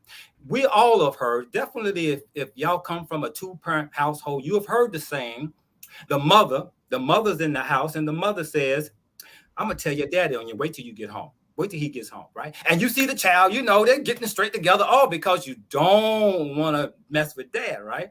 And so what came about was that became a piece of the norm, that mother didn't have to do anything if daddy was home. Hey, take care of that. I'm going to tell your daddy on you, right? So what does that do? For a young girl, for a young lady to hear that masculine voice and know that she needs to get herself in check because daddy's coming home, what does she do when he comes home? Don't she smile and daddy and wraps him around her finger? See, this is the feminine energy I'm speaking about, that no matter what a man does in his out world, that his woman is supposed to be his nurturer, right? To nurture him. She can rule that masculine energy with her feminine energy. But if you didn't learn that from the first part of getting it from your family members, you may have missed that essence that needs to help you survive in a relationship. So some women choose men based upon what they look like, not choose men based upon what they can bring to the table, meaning future. Women look at men for a future, right? Because you look at the car he's driving, the kind of money he's making, whatever the case may be. What men look for is the woman's past. We want to know how many men you had, how much sex you had, how many kids you got. You see, so we're different. We're not on the same page here. And so the question becomes, where did you learn how to choose a woman? And where did you learn how to choose a man if it wasn't from your parents? Anybody can answer that one. Can I piggyback off of that? That's actually the truth, because if you did come from a two-parent household, you actually do have a leg up on possibly achieving a healthier relationship compared to those who came from a one-parent household. And we have to be mindful too. A lot of us were born when our parents was probably in our 20s or 30s. So think about that. Most likely your parents were not self-aware to think about your needs as being the big picture. Is usually their career, what they trying to accomplish, or baby mama, baby daddy drama. When you have those elements involved, the child misses out. And one of the things that both men and women seek is attention. We want attention. We just need to regulate and realize what is considered healthy attention versus what is considered toxic attention. And like you said, John, when it comes down to it, with the father figure, most women is going to marry a man that's in the image of a father. Most men, if they have a good relationship with their mother, they're going to try to find a woman that mirrors their mother. And it's just a balance. Like, how do you figure out which is toxic, which is healthy? And this is where we go through dating seasons, trying to figure out what is this person has that I like, or what this person has that I don't like. And that's why I said when we break up, when we have failed relationships, it's supposed to be a lesson being learned, because whatever caused that relationship to end, there's only two different heartbreaks. One, a person is not getting their needs met. Second person is feeling like, oh, she don't love me, or he doesn't love me, so you're going to abandon me. Black families in particular came from an insecure attachment. White families mostly came from a secure attachment. So when we come from insecure, we are looking for people to fulfill a need versus looking at ourselves and healing and figuring out, why am I attracted to this person? This person can't do nothing for me, but I'm attracted to them. But it just takes time. Like I said, self-awareness. I keep using this word, self-awareness. Self-awareness changes the game, because you literally can see if some person is self-aware, are they lacking self-awareness.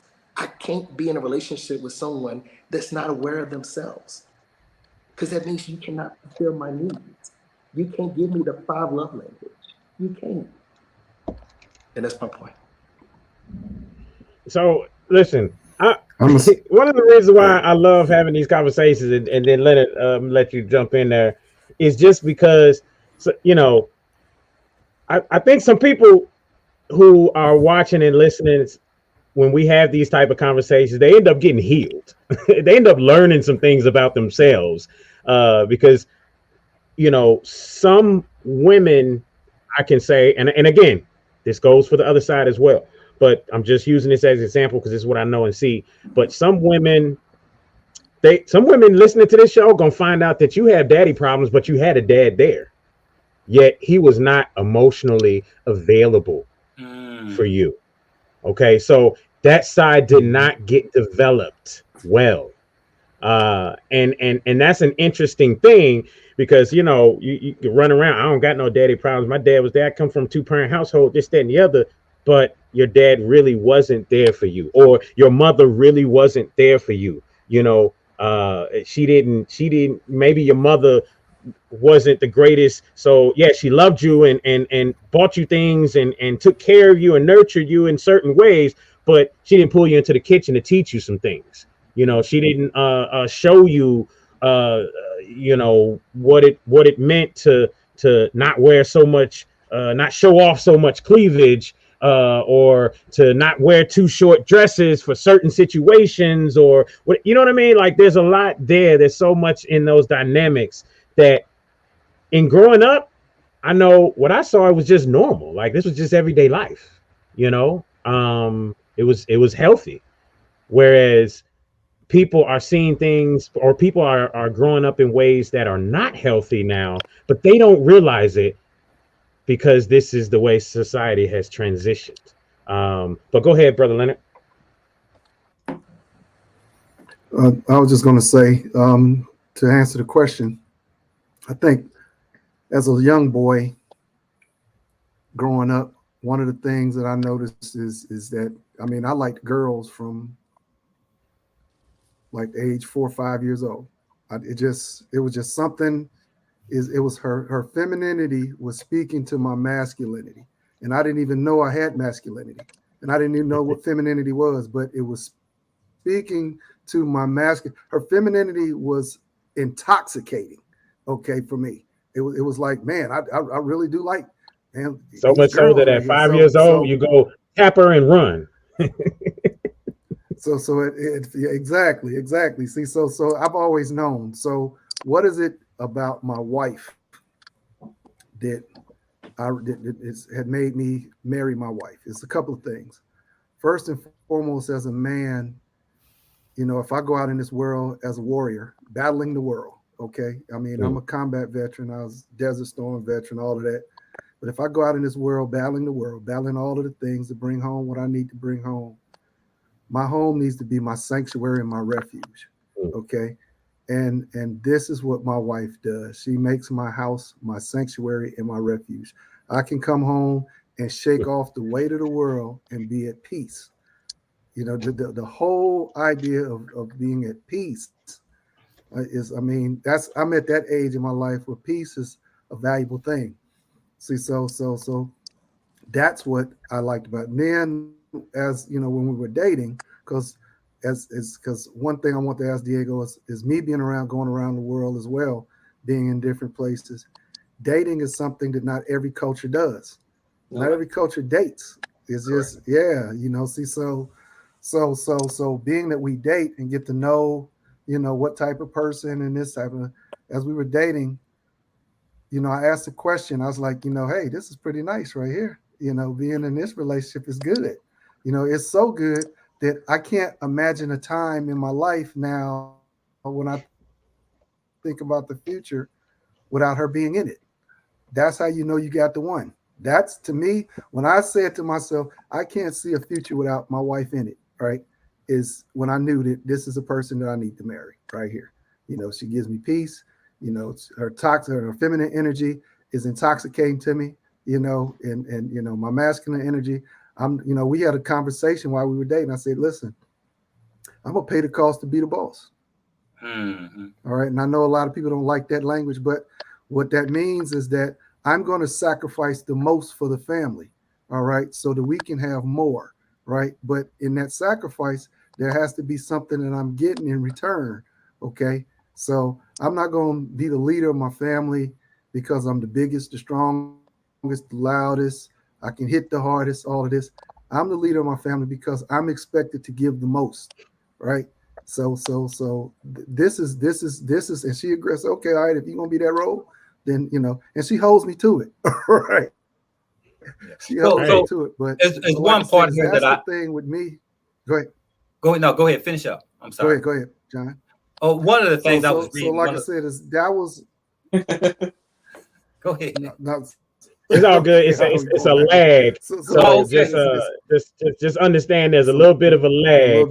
So that's what's going on. And if we can, John, I want to hear from me, Sean, after Leonard finishes up, and then you jump in. Right. Go ahead, Leonard. So like I said, is for me, that was these are the things that are important. Do you bring me peace? Does your femininity intoxicate my masculinity?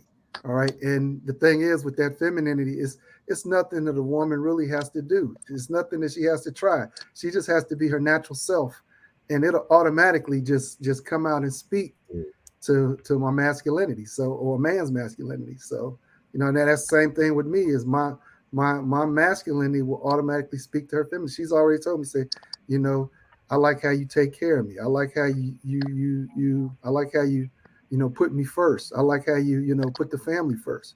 These types of things. So I think, once we get back to that type of understanding it, and it sometimes you have to get older to understand that. Sometimes you can't get married at 22 or 21. Sometimes you got to get married at 30. Or 30. All right. Or 35. Can't get married understand then. That. Yeah.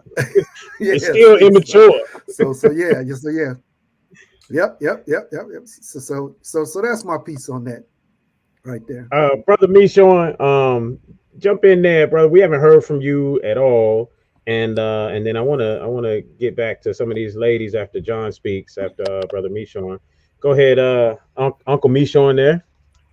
Well, I am glad to be part of this conversation. I'm actually glad to be coming behind Leonard because I'm also a military guy. I'm never going to be able to start my conversation without saying that I come from the military. And the reason why I do that is because I come from a dysfunctional family. I grew up after 1960. And growing up in Miami, my mother, her boyfriend was a pimp. Okay, initially, my father, he was gay, but he was known through King the Tailor, and they got married, but he didn't want me, and he told her he didn't want me, and they got a divorce. Okay, and then my mother met my stepfather, who last thing I have. He wasn't strong enough to be the man because my mother was a fine red bone sister, and my mother decided that she needed a man, but he didn't know how to be a man, so she made herself a man, and she cleaned him up, shaped him up. I mean, I know this story because I've heard it, but he made the mistake and cheated on my mother, and he cheated on my mother, and any women knows that when you cheat, when you cheat on a woman who has made you, and you didn't make her, okay, that's a bad thing. I witnessed something different, that my mother was the most dominant thing in my life. Before I knew God, my mother was God. And that's all I knew. And I saw a male be I saw a man be emasculated my whole entire life until I joined the military. So most guys would become mommy boys because your mother was up, but that wasn't me. I was never a mommy's boy. Matter of fact, I hated my mother because I seen her do things that I just did not like. Mostly because the man that she elevated in front of me, when everything was good, she destroyed that man in front of me. So the man that I started looking up to, being my father, that I thought was being something, he used to take me fishing. He used to do all type of stuff with me and everything. And then one morning, because I didn't know the story. I didn't know. I just knew that 1 o'clock in the morning and everything, I heard something. Mother told me to go back to bed. The next time I showed up at the breakfast table, I realized then there was 3 children at the table, and my father the stepfather that she had put before me had become a child. And from that time on, I saw nothing but a man not treated like a man. I saw something that's treated like something worse than worse. And so I grew up not seeing what a man looked like, but I definitely knew what a strong woman looked like. And I decided I didn't want to marry that type of woman. And so I didn't like my mother. I hated my mother. I mean, I use these words, I hated my mother. So I had to go in the military and learn how to be a man. And one of the things is, let me say to Leonard and I get off of here, is that culturally, the military taught me, and I got this from happy wife, happy life, okay? Find a woman that makes you happy, but don't tap everything you can't manage, okay? You only tap what you can manage. And so when I got into relationships, I had older women who taught me how to manage me. Because, I'll be the first to tell you, I ain't big Johnny Honey. A lot of our black men pride ourselves on how large we are. Well, I ain't that guy. And I remember the older sister who said, baby, that's all you got? And I said, baby, that's all I have. Well, she said, baby, I'm going to make it work for you. And I said, maybe let's do it, okay? And so I learned how to work with what I had. And then I had to realize that I had to find a woman that was going to make me happy, but I had to make sure that I will come in her life and make her happy. And so make a good woman happy is to make her happy that she want to be around you. And culturally, I think we've done a terrible job at that. And that's all I want to add to that. I can go on and on and on. But Leonard, you did a great job. This is a great conversation, and I'm glad to be a part of it and listening to it. Y'all take care. Thank you, Brother Michon. You really shared there, most definitely. Joe. Yeah, go ahead, Miss Lancaster. I wanted you to go back to that comment. Someone had posted a comment talking about how people were raised. It's almost like whether that's men or women, like women being like almost looked down upon because of how they were raised or being raised with no father. That's almost like I had seen a post of single parents or single women being looked down upon or bashed for being the parent that stepped up, because now it's so easily for, people to break up or fathers to leave or go make another family with someone else. And I think that makes women step into their masculinity too, having to stand up and to perform two roles in a household. But then it's looked at as something that men don't find attractive when it's either our coping mechanism or our just survival mechanism on how we have to take care of the family. And then Quisha had said something, I just want to get it out since we are kind of going around, even with the aggressive part. A lot of times women that are direct and that have a voice or have something to say, regardless if they didn't have a voice, in their childhood or in certain relationships, and now they want to use their voice or they're using their voice in a relationship, it's almost looked at as intimidating or, and it's really more, I remember a girl told me one time when I had walked into a friend's house, she was like, "Ooh, you're really assertive."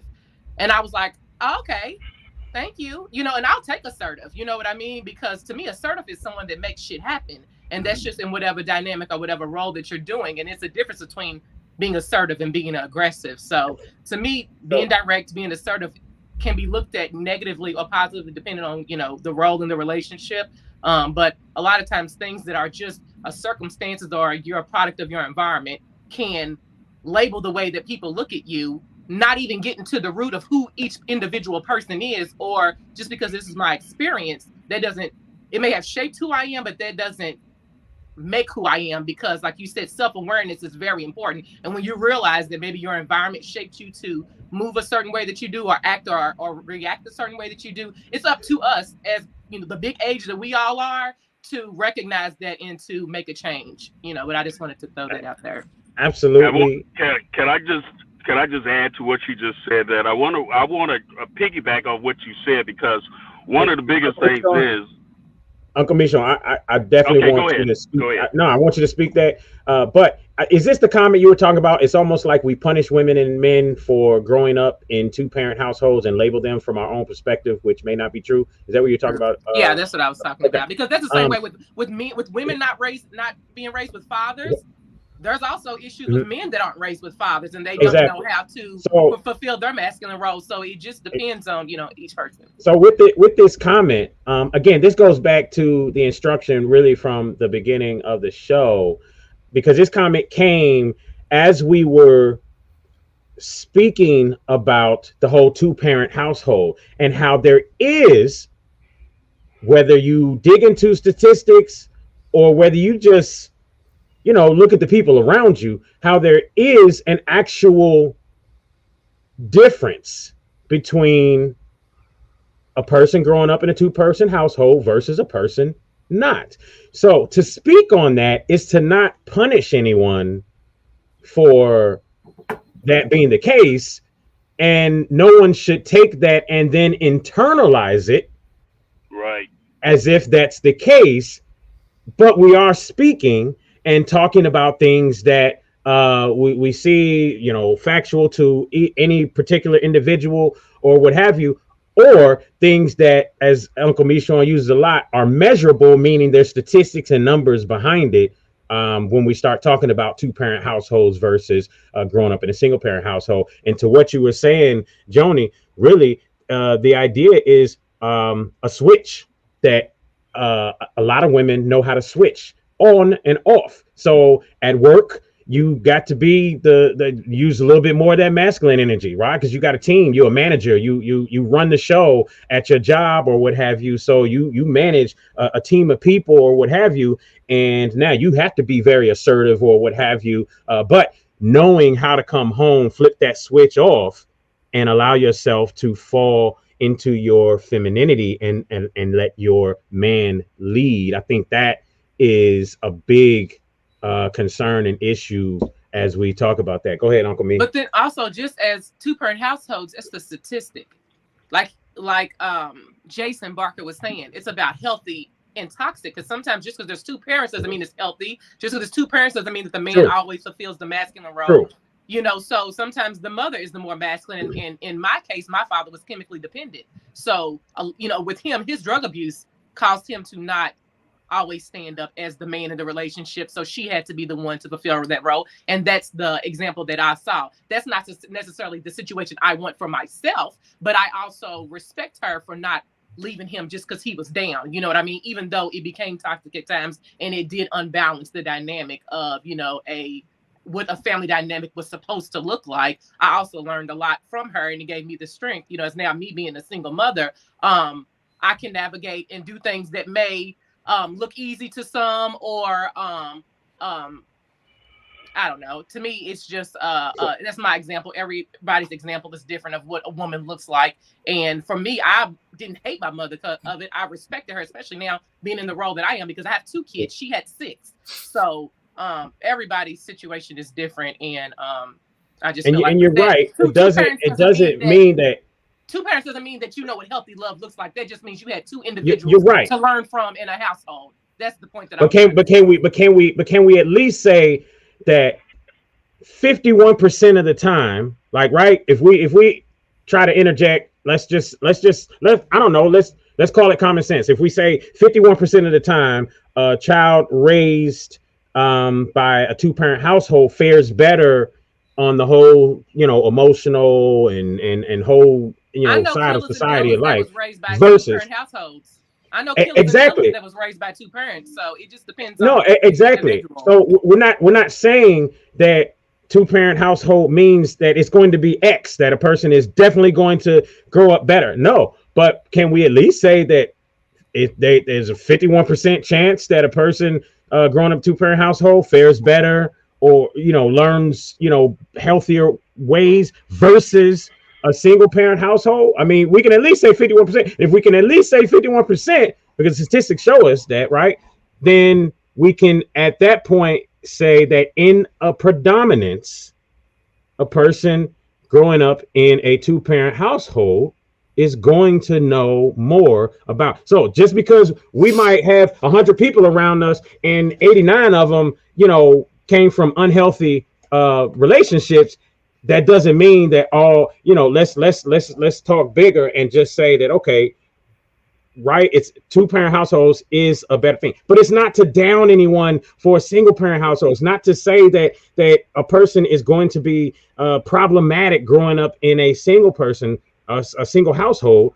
But we at some point got to acknowledge that there is a difference that helps to fare, better for a child, right? I think we want to think that there's a difference. Oh no. And I'm not saying that there's not a difference at all, but I'm talking about, like, I think that just whether a parent is in the house or not does play a role, but how it really boils down to people's value system.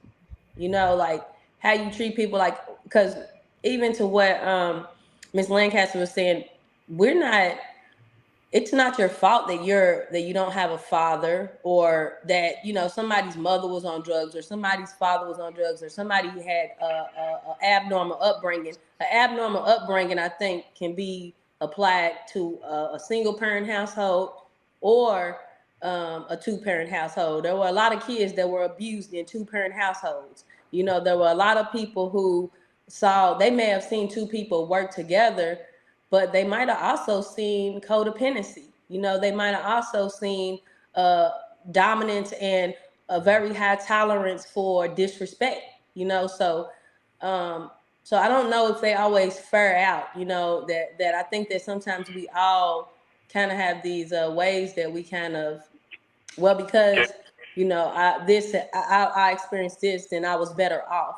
Maybe you were more protected with two parents. You know what I'm saying? But that's the thing. Nobody said that it was anybody's fault. Like, even as we spoke about it here in the panel, nobody said that it was anybody's fault. So to me, there was never a need for anyone to talk about I think the idea of punishing a person for not growing up in a two-person household. Nobody said it was anybody's fault. We just stated not punishment. a fact. I think it's more insinuated that you have more problems than a person growing up without two parents has more problems, or is more problematic than a person who's grown up in a two-person household. And I don't think that's always necessarily true, due to, I think it's insinuated that you can. I think it's insinuated that you can have more, or you could be exposed to, or could be open to more problems versus having the two-parent household. So because words are important, I think that's the thing where people don't need to just stroll over certain words, because if I say maybe a healthy household, period. What's healthy, is a single parent household versus a two-parent household any less healthier? And that is relative. I definitely have some statistics on that, but go ahead, Nishan. Yes. My wife just got back in the car. I just want to add this. This is since we're in the state of Kentucky, the Kentucky Derby. We got what we say show, place, and you got the three runner-ups. Place and win. Yeah. And so I don't know if y'all realize, but the Asian community, is considered a minority community. The Asian community is the number one American humanity in America that, based on numbers, only statistics. We're not only based on statistics. They are the number one most profitable, most successful family in America. And you know what's the number one thing that they are? They are two-family household. Two-family household.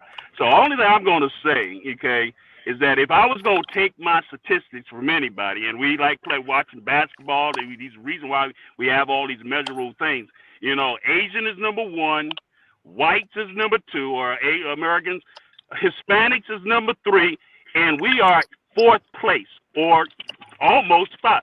So if I'm going to be concerned about trying to improve my family and my generation, I'm going to take my directions from whoever number one is, and the statistics is out there that shows that a two-family household is always better off than a single household. Not saying that nothing wrong with the single-family household. I'm just saying, a two-family household is better off for a child. That's all.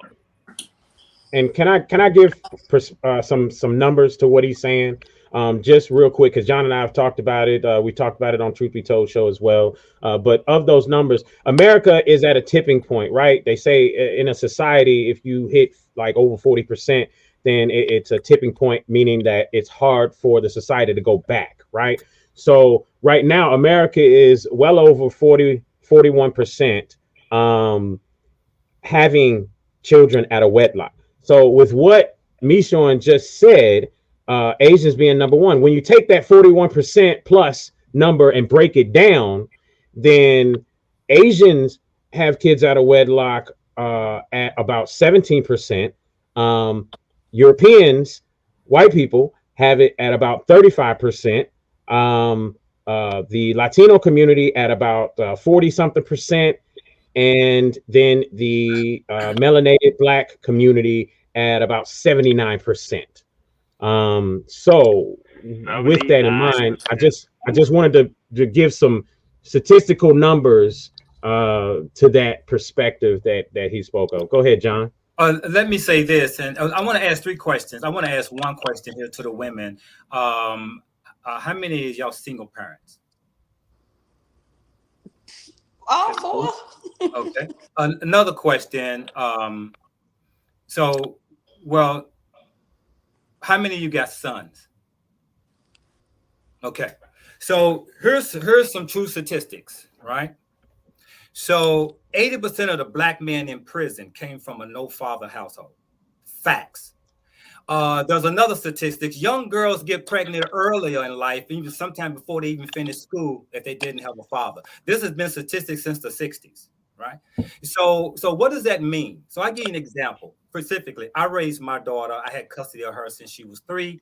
She's now 30, okay? So let me give you an example that boys hate most. And I want to define the difference between a man that got his shit together and a man that doesn't get his shit together.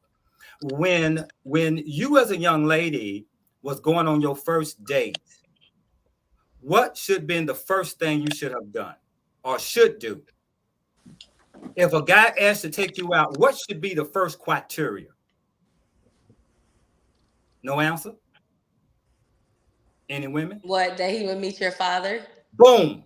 Right? So that's the number one thing. This will avoid a man or a boy having some preconceived ideals that are negative towards you. If he meets the father first, and that's extremely important because that guy has to know that there is a man above you that's willing to die for you. That will keep a brother in check. Because I'm going to tell you now, there's a lot of young boys and men don't want to meet your dad when he meets you. You tell him, if you use your dad issue as a protection, you would avoid a whole lot of fuck boys automatically out the door. And so what we are missing is that culture line, that piece. Now, here's another piece when we're talking about that statistic about about children growing up without a father. Here's another one. Listen to this. And this is the true statistic. So 80% of young boys 80% of men are in prison, 80% of Black men are in prison, did not have a father. Why is it necessary for that? Because it's the father that will teach the son discipline. If a boy grows up to be a man and he doesn't have discipline, he's running loose. And if he's raised by a woman, and it can work, and some of you women, I've seen women raise great sons that came out to be great young men. But for the majority of that 20%, because remember I said 80% of the young boys are in trouble going in and out of prison if they didn't have a father. So let's take that 20% that's probably right, which means probably single parent. The mother raised that child by herself. And so that child can grow up to be. But here's another statistic.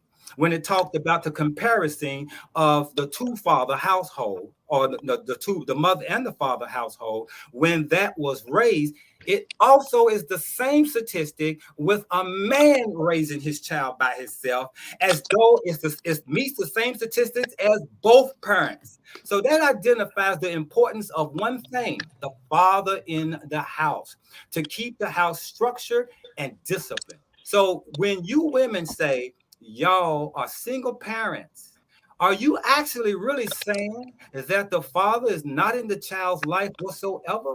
Or have somehow you X'd out the father because you're really a single person, not a single parent? I hear a lot of women say that, but the father's in the child's life.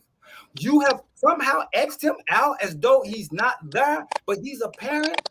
So you can't claim single parenting.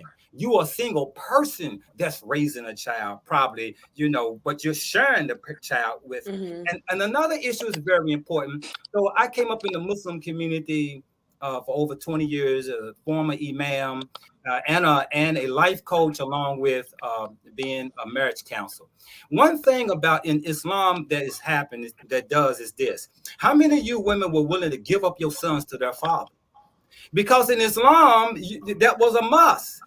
Once the child gets done from breastfeeding, you got to turn him over to the dad. No ifs, ands, and buts about it. How many of you women would do that? Willing to let your son go to the father? Or would you say he's too toxic to raise a child? Or would you somehow use your feminine energy to block that from that father raising his child? What do y'all think about that issue of giving your child's son up and letting the father raise him, to avoid that statistic of him going to prison? Because here's what happened. Boys who are raised by women are bitchy, they weak, they're emotional, they don't want to work, and they act just like women, just want somebody to take care of them. They wear tight clothes. They are really effeminate in a way because that's all they see in growing up. And so you wonder why these boys are acting the way they're acting, because the majority of them was raised by single women who were toxic.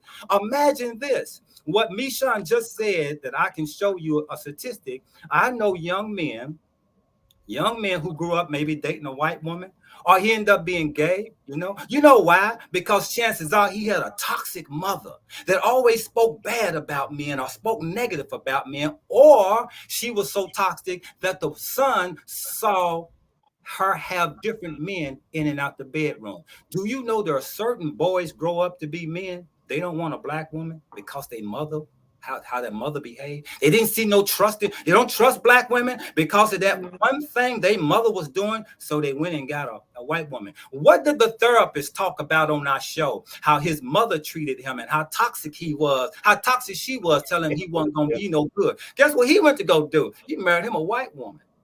So we cannot deny the power and the importance of the father in the home and act as though no, it's different. It's the same. No, it's actually a whole big difference when dad is in the home. Well, I will say there's a big difference when dad is not in the life, right? Because one thing that you corrected me on is I am not a single parent. I am a single person who parents with my kids' fathers. So I feel like that my son has actually grown up with both of his parents in his life consistently. His daddy was at the football field. His daddy's at the games, like his daddy's picking up and dropping off along the way. And there were times where I definitely felt like I carried the load more. And I think we all do. If your child's in your custody, you're doing the most. And that doesn't matter what nobody says, because you are doing the most. You have the responsibility of daily making sure that child is successful throughout their day, and that you're being successful enough to be able to take care of them.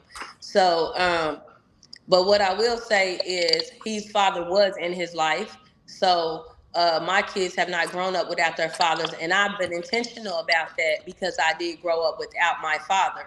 Now my father is one of my best friends. And even when I talk to him about my views of men, my daddy definitely laughs at me. And he agrees with a lot of things, especially where maybe I have a low tolerance for being played or different things like that. My daddy's in agreement with all of that. He doesn't want me to be out here hurting or going through things and stuff like that. So I think that men are important. And I loved Jessica's comment, Dr. Smith's comment, because she said something to the effect that we have to look at the fall of black men leading. That it's not just about, we're blaming the woman who's there for the poor upbringing of the child, when sometimes it's not that the woman who's there, it's not her fault. Sometimes it's her picking up the pieces for somebody who is not even trying to be in their life, not just in their home, but in their life. And I think that's a different battle.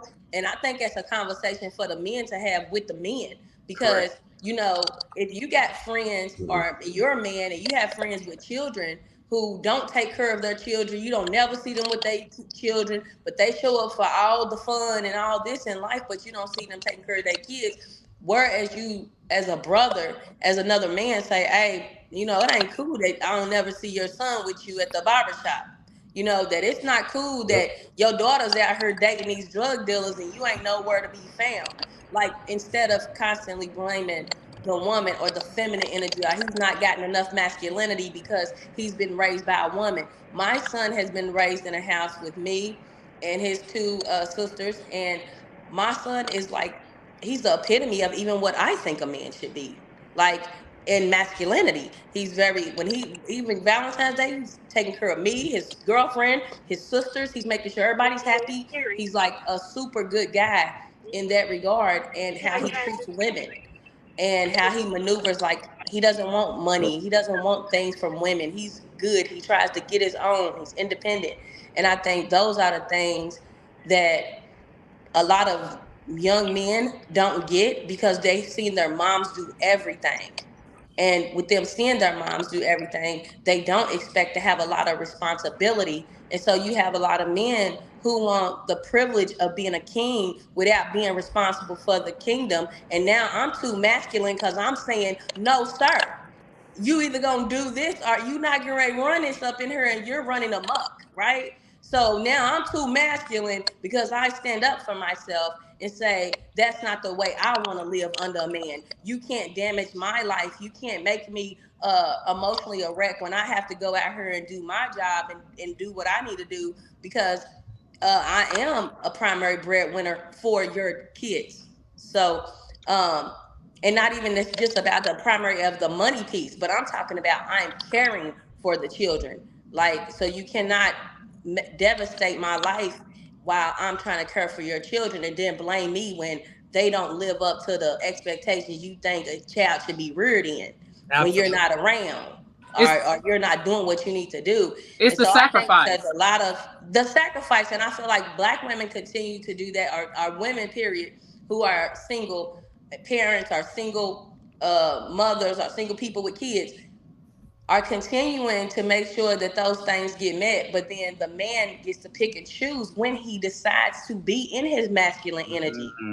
You over here living off your girlfriend instead of taking care of your kids and doing what you need to do to be in your rightful place in their life. You know what I'm saying? You can't come to your kids' game because you gotta wait till your girlfriend come back with her car. You know what I'm saying? But how did that man right there?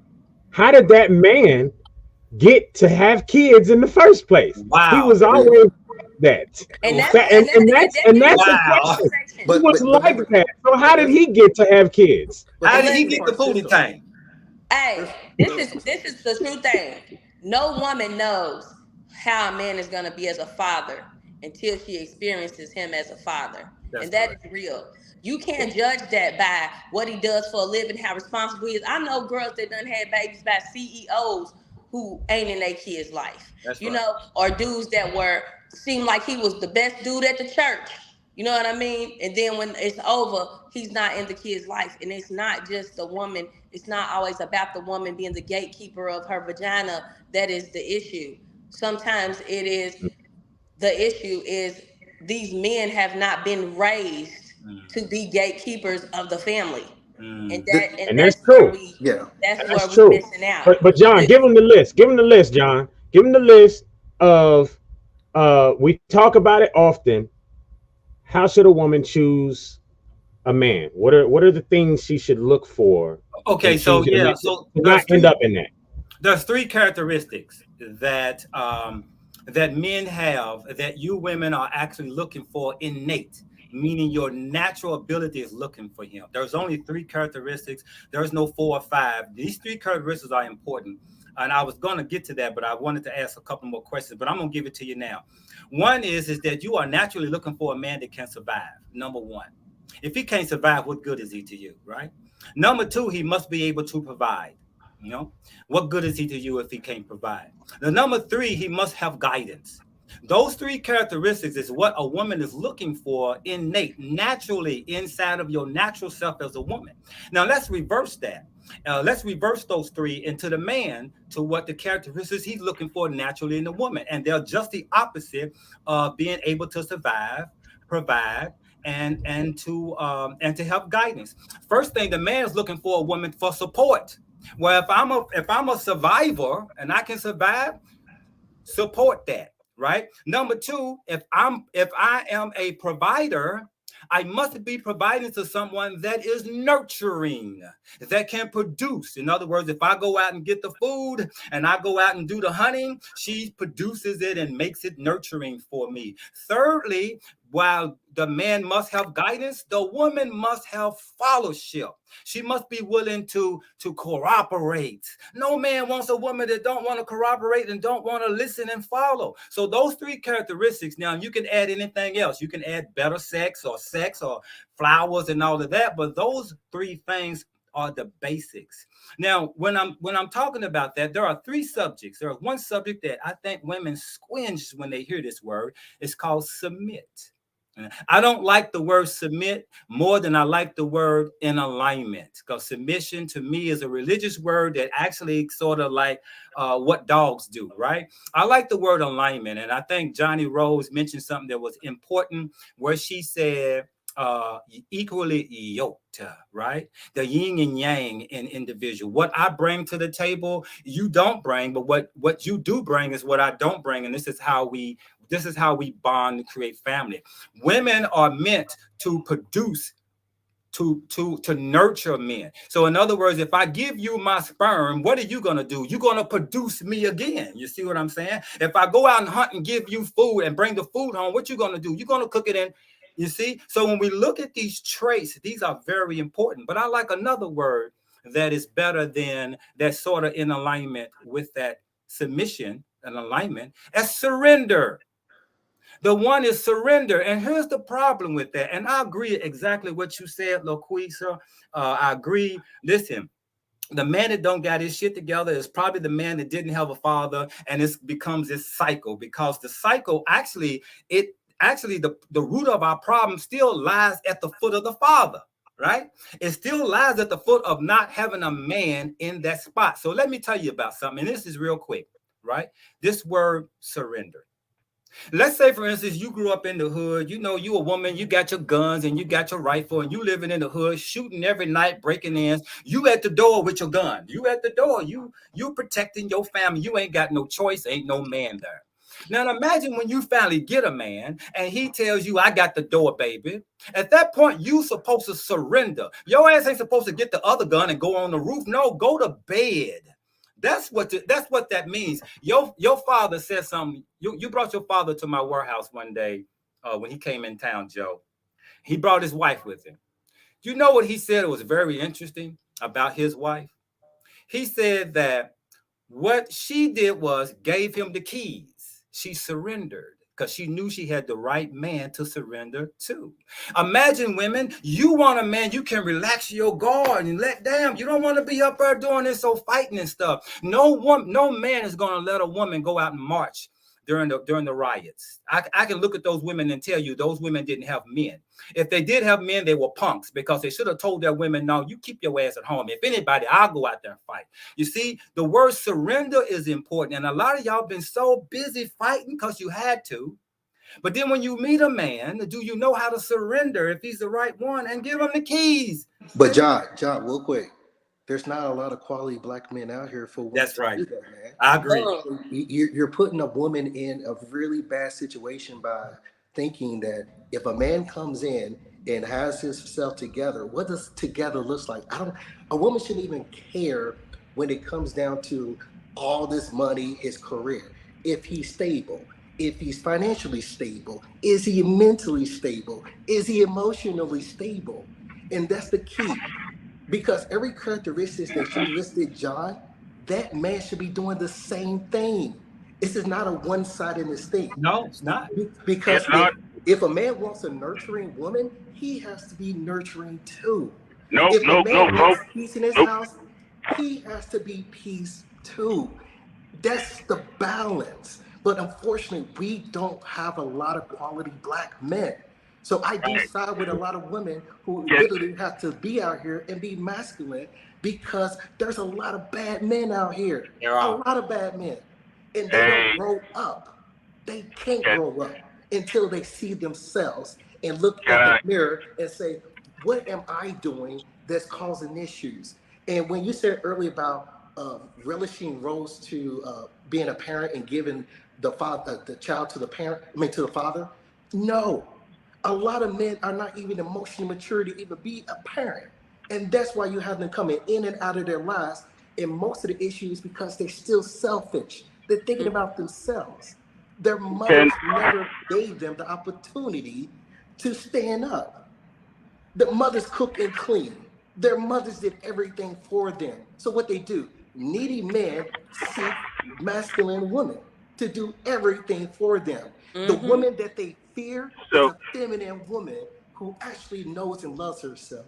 She stands up for what she believes in. She knows her worth and her value. And when she recognizes a quality man, she is able to relish their roles so he can be a provider, protector over her. And not many women are able to experience that. And that's something that I do wish a lot of women can be able to experience.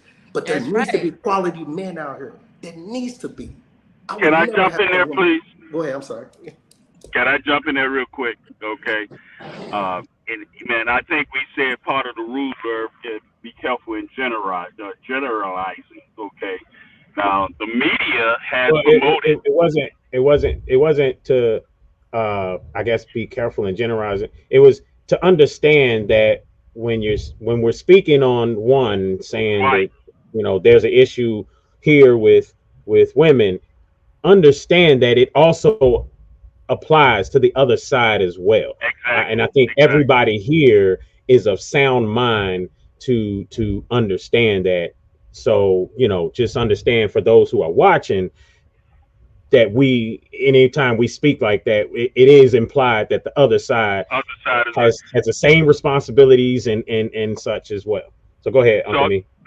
All I want to say, because John did a very good job, and I love what the brother just said, but I want to be very clear. This is why, you know, being in the military, to understand statistics, the numbers is low about the brothers who actually handling their business. Okay, yeah, and it's higher than what we really realize. Do you realize the statistic really show the men, there are really good brothers out here, okay? But the media promote us in such a negative way.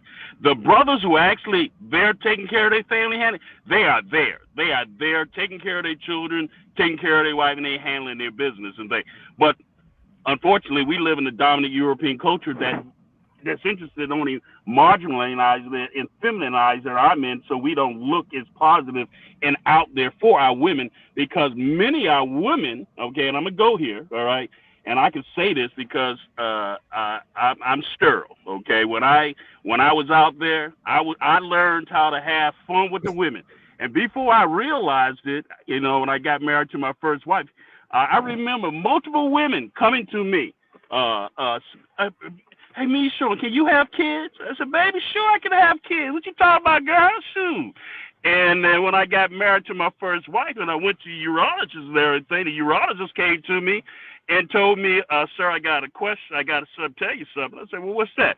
He said, first of all, your sperm is dead, okay, and your mobility and the ones that you do have, they ain't even moving. And I laughed. I laughed because I realized I was having fun and they was trying to have my child, okay? They were out there trying to have my kids, and I started realizing that more our women know what the hell they're doing when you're dealing with a bunch of young boys coming from dysfunctional households who don't know what they're doing. So many of our women, the reason many of our women are in the conditions they're in, because they have put themselves there by allowing themselves, okay, to be going after certain things that society have made you feel that is something important. The government will make sure that you get a paycheck. They'll make sure you get a house. They make sure you get cheese. But when it comes to a man when I had to go to trying to get custody of my daughter, I had to go. Good thing I was making good money. I had to make good income to make sure that when my first wife accused me of being $10,000 in rearing, and she lied, it's a good thing that I hired myself a European woman to be my attorney, and she told me, baby, we're not going to go to that court, because if you go to that court, they're going to put you in jail. We're going to go over here, okay, and you're going to handle it here. Had I followed the system that was almost rigged for me by a sister who had put me in that condition, if I had followed that system, that system, I would have a felony today. I was $10,000 in rearing based on what she told the court. What she told the court. And it was a lie. But good thing I had the financial means that I could beat it, and I got out of it. So all I'm saying is that we got to be careful in generalizing and thinking that our brothers are not good brothers trying to. There's a rigged system against our brothers, and we got to own up to that. And sisters, you got to own up to being played by the system that's putting our brothers in the condition that we in. But brother, man, you got to think about it. Can I Before jump the in? system ever started, Please, it's the men who chose the woman. Can I jump in? Yes. I wanna piggyback off of what Jason was saying. And Uncle Mishorn, there are good men out there, but as a woman that is out here dating, and as a woman who considers myself a feminine woman, I feel like those men who really ain't shit, they are scared of women like me. So when you step to a woman like me, and they say bring back soft women, and you think a soft woman is a woman that's going to sit and shut the fuck up and listen and let you run over the top of her, and that is not the case. If you want to date a soft woman like me, you got to step up to the table and you got to man up, and you're going to have to be a real man. So to piggyback off what Jason was saying, there is a shortage. I'm not saying that there are no good men out there. There are. I've ran into several, but it's very few and far in between. And the ones that are not, they are scared of women like me. I was dating someone recently, and he realized like what he was presenting in the beginning. Like, okay, I make it clear. My father raised me in such a way. I'm a princess. You gonna treat me as such. And I make it clear up front. I'm not settling for nothing less. And okay, I can keep up with that. So we're dating and everything is going smoothly. And he realized, wait a minute, I can't keep up with what this woman is requiring me to do as a man in order to date her. So, that didn't last very long. I look up and he's now back with what he was with before. So before, he's taking me out to these really good spots. We're going to Morton's, we're going on road trips. I look up, you back out with the girl that don't mind going to Taco Bell. She doesn't require as much from you. So that's what's comfortable for you. So ladies, these men out here that we say there are no good men, what are you requiring of these men in order to date you? Are you requiring them to step up and to man up? Facts. I'm gonna let John handle it out. I do want to clear this up real quick. Or not clear it up, but I do want to say when John did speak about that list, then he did turn around and say that it also applies to men as well, and give examples of that application for men as well. So just right. You have to rewind that and be clear on that. And another piece you probably didn't hear is when I talked about there's a lot of fuck boys out here, and women need to know how to look out for them. So I wasn't making right now. When you say there ain't no good men out here, that's what I was calling about. There's a difference in men that got their shit together and the men who out here just trying to have sex with women. And there's a difference. And women, there's something you should know about men. And Diego, I want you in here on this. On that subject back about the culture differences. And this is very important. And a lot of women, y'all talk about this, but I'm not quite sure y'all know why. And those of you who are raising sons, you need to understand these things about boys going into men. A young boy grows into a man and this is where we don't talk about the depression that young boys go through when they're about 19, 20, still living with mama, right? Because we're different. Here's why we're different. A man could be a six-figure man and see a sister who looks fine and looks good or whatever the case may be on the corner. We'll pull over and say, hey, sister, you need a ride? See? Now, vice versa. You making six figures and you see a brother on the corner. You ain't giving him no ride. You see? So the balance is different of what we got to do. Say that again, brother. And what we got to try to do to mate that fights us in our own in our own selves, to where our image is beaten down and we ain't even got started yet, right? Because women are looking for guys making six figures, and what's wrong with a guy making $30,000, right? So the point is this. Here's the issue, that we're different and we function different. When a young boy gets to around his 20s, if he has not asserted himself to go into college and he's still living with his mama, you may not know he's suffering from depression. Because he can't get a girl if he ain't got no car. He can't get a girl if he ain't got no place. Where he gonna take her to when he want to have sex? In your house? No, that ain't allowed, right? So he's in a state of depression while his boys are getting all the girls because they got cars and this and that, right? But you don't know this. And here's another one that I hear you women say that you don't really understand. And I'm gonna point out a fuckboy to you. And excuse my language, but this is something women need to know. You know how you women talk about men. 1 minute man have sex, 1 minute it's over with. You know how y'all talk about that? Oh, women talk about men that can't have sex and really please the woman, right? There's a reason for that. And you need to understand, here's the reason. That's because, number one, he's overly excited.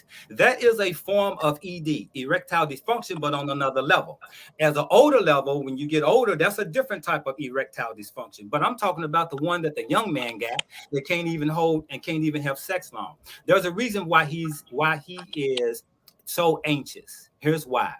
Because he's always thinking in his mind of the end game.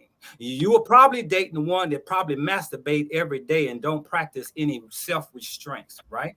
And so if he's always masturbating, then therefore he's only looking for the end game. Now, by the time he get to you, as soon as he get ready to touch you, he done shot off.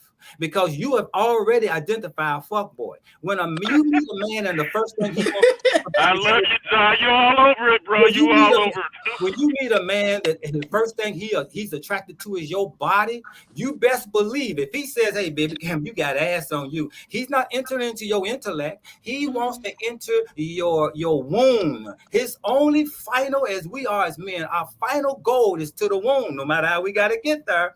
And y'all need to know that. And you need to understand that if you're raising a son and what his function is. There are women who don't know, some men don't know why the testicles swell up and loosen. I've heard women say, well, if the testicles are hanging down, that means he had sex. If the testicles are up, that means he haven't had sex because it's full of sperm. That ain't right. That's incorrect. And so if you're raising a son and you don't know nothing about his testicles and how it works, you need to give him to his dad, because you don't know that this little boy, his testicles do that because it deals with the heat and the cool of his sperm. The nut sack drops when his body's hot, and it rises up when it's cold to protect the sperm. But a lot of women don't know that. And so these little things you need to know about boys as they grow up, if you're raising them and he doesn't have a father to teach him these certain things.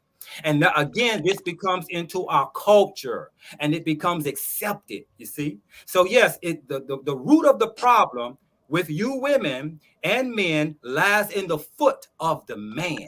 Because a lot of you women did not have a proper father to teach you so that you didn't know how, so that you can know how to find that man you're looking for. And that's extremely important. But Diego, you wanted to get back on this subject of culture. And please go there. Oh man, it's kind of hard to follow that though, brother. I mean, goodness gracious. That's pretty hard to follow, brother. Man, That's you were pretty doing hard. a lot of explaining just John just told y'all why he kicked you in the face, because it's at the root of the problems at his foot. Man, started out with function, go ahead, Diego. of ED, then you hit it down with fatherhood. I'm scared to jump in, but look, man, I'm gonna be honest with you guys. I said it earlier when I was talking. To be honest with you, brother John, I know me, you, and Joe, we get together sometimes to chop up game, but I don't usually ever have these conversations with black men outside the United States. And the reason why is because I think it's culturally. A lot of countries I go to, I mean, the men just get out and go do man stuff, and they have women at the house doing this stuff. The men lead, the women just naturally follow. It could be culturally. Have I seen changes? And there's a crazy misconception. A lot of women in the United States and Canada, they believe that a lot of women, especially black women in other countries, are uneducated or whatever. And I'm like, I meet just as many sisters in Africa and everywhere else that's got master's degrees and doctorate degrees and stuff like that, or they're at the university, as I see in the United States. What I'm saying is, it's just a cultural thing. It's more cultural than I think it is. So I don't sit down like a lot of men and women get together. They'll blame. It's like a civil war between black men and black women in the United States. The black men blame the women blame the men and say they ain't no good. What I'm noticing is this cultural, because I can go to other countries and not all those men are doing balling type stuff. They go do their whatever their job is, whatever they got to do.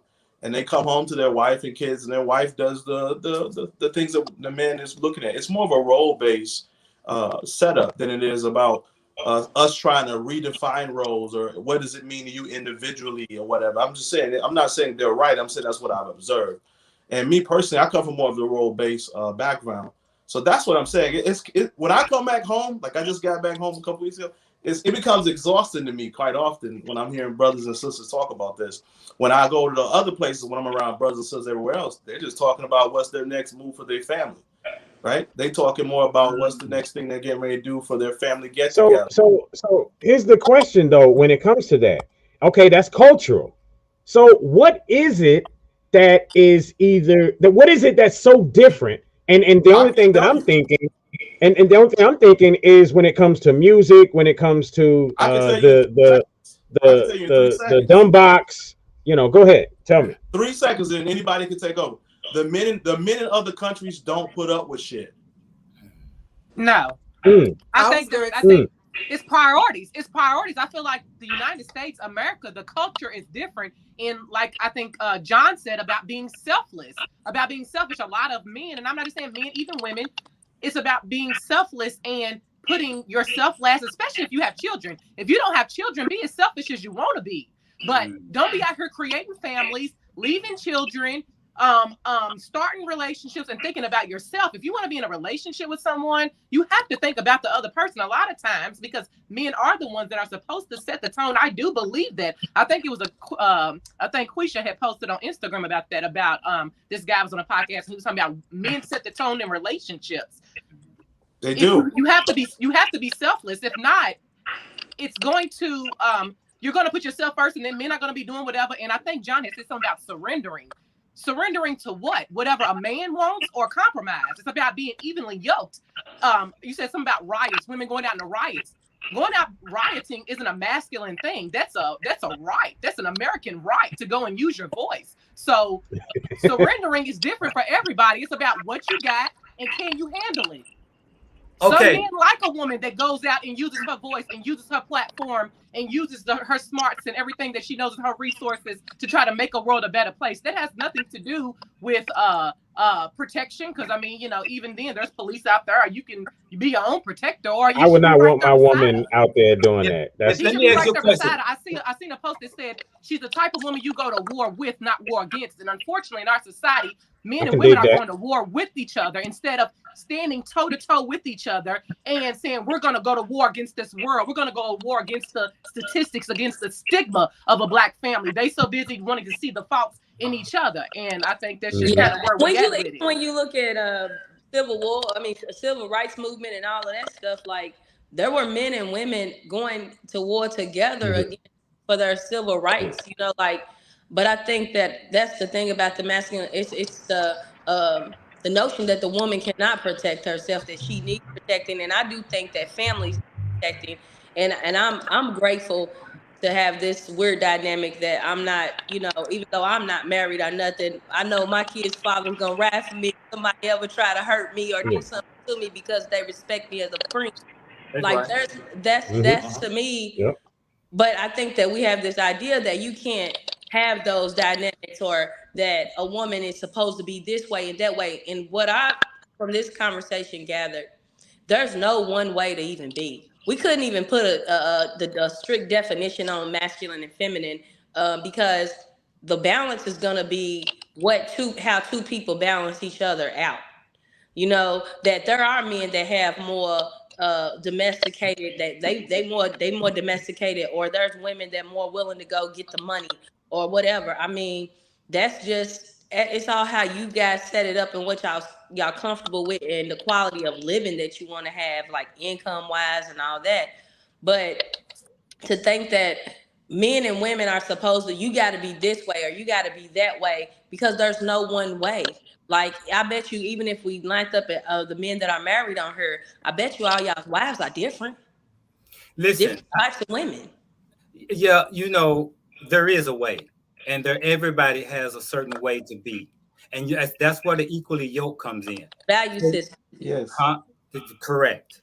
So it is a certain way. There are to make yourself to look at what is called equally yoked. You're looking for something that complements you as who you are, and you feel comfortable with. And it goes vice versa. Surely a woman is looking for a man that compliments. Like I give you an example. What do I mean when I say compliment? So let's say you out anywhere, you out at the club or whatever the case may be, you represent your man.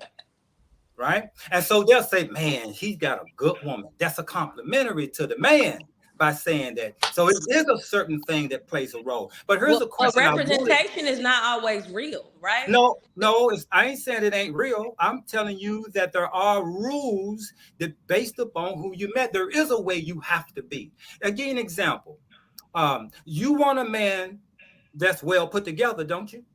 You want your man got his shit together, yes or no? Mm-hmm. Yeah. Well, boom, there it is. Then there is a certain way because a man wants a woman that's got her shit together. But what does that look like? A man that got his shit together. What does that look like? So I wanted to ask the sister Joni. I wanted to ask her something. I hope she comes back. I wanted to ask her that if there was a riot out here and her husband told her you ain't going, is she going?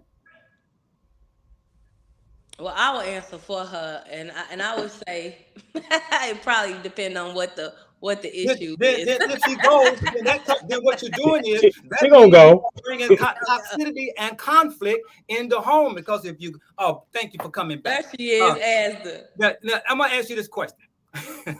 I want to ask you a question. If there was a riot out here and your husband told you not to go, are you going? Oh, wow. If he told me not to go, I probably would not go.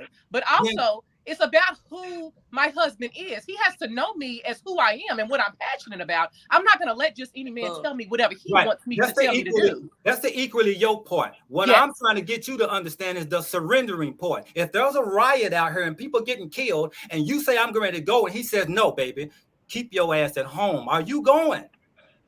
I probably would not go. But I'm just saying, you use that as an example. I guess we're talking about I'm just talking about different things around the board. That's one thing that I can make a compromise for. You know what I'm saying? But other things I might not be able to compromise for just because that's something that he wants. Understandable. Can I ask a question? Can I ask a question? Sure. Here's my question. Everybody know the slap, right? Everybody know the slap what took place. Here's my question I'm going to ask. If you was the wife of Will, and you heard that comment that Chris Rock said, would you allow your husband to go slap Chris Rock? Can I go first? I just want to know. Who's Absolutely not. Absolutely not. That's something absolutely not. You know, as we're out and we're why? So answer the question. Why? Why wouldn't you? Why wouldn't you? I'm going to tell you why. I'm going to tell you why. So you're at the Academy Awards. You're about to be honored. This is the biggest night of your life. And now defending my honor, that's something we take. That's outside behavior. We're not going to act a fool and show our ass and like that. I would not, as a wife, it's my job to cover my husband. And I'm going to cover my husband and say, sit down. We're going to handle this later. I'm not going to allow you to act a fool because he did that. And I'm not going to allow you to react in this way. You just answered, John. You just answer exactly everything John just been talking about. Well, it's hard to comment on a hypothetical situation. On a situation that's scripted too. Yeah, that's true. That was scripted. So I mean, for me. But let me tell you what the real war is. The real war is the man and woman keeping the family intact. That's the real war. Amen. I'm gonna tell you what. That is the top battle. That is the toughest battle, is to build family and build it. It's the only battle. That should be our main goal, is to create family that can survive in this society. That should be our main goal. To hell with anything else, that should be it. I just want to leave y'all with this as far as what I think about the masculine and feminine.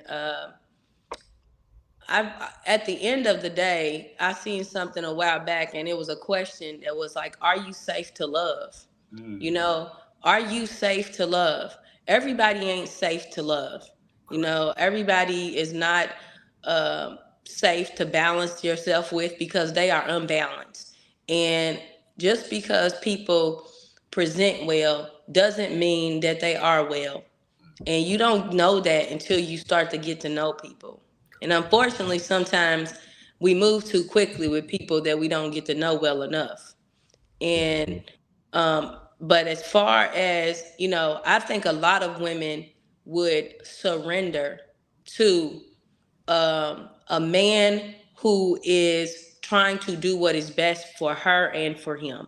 Okay. But when you are with somebody who tries to do what is for them, and they are making decisions that create trauma and drama in your life, then, you know, if you got to be a man about it and walk away, then you got to be a man about it. Like, whether that is a female or a man, as far as having to do that.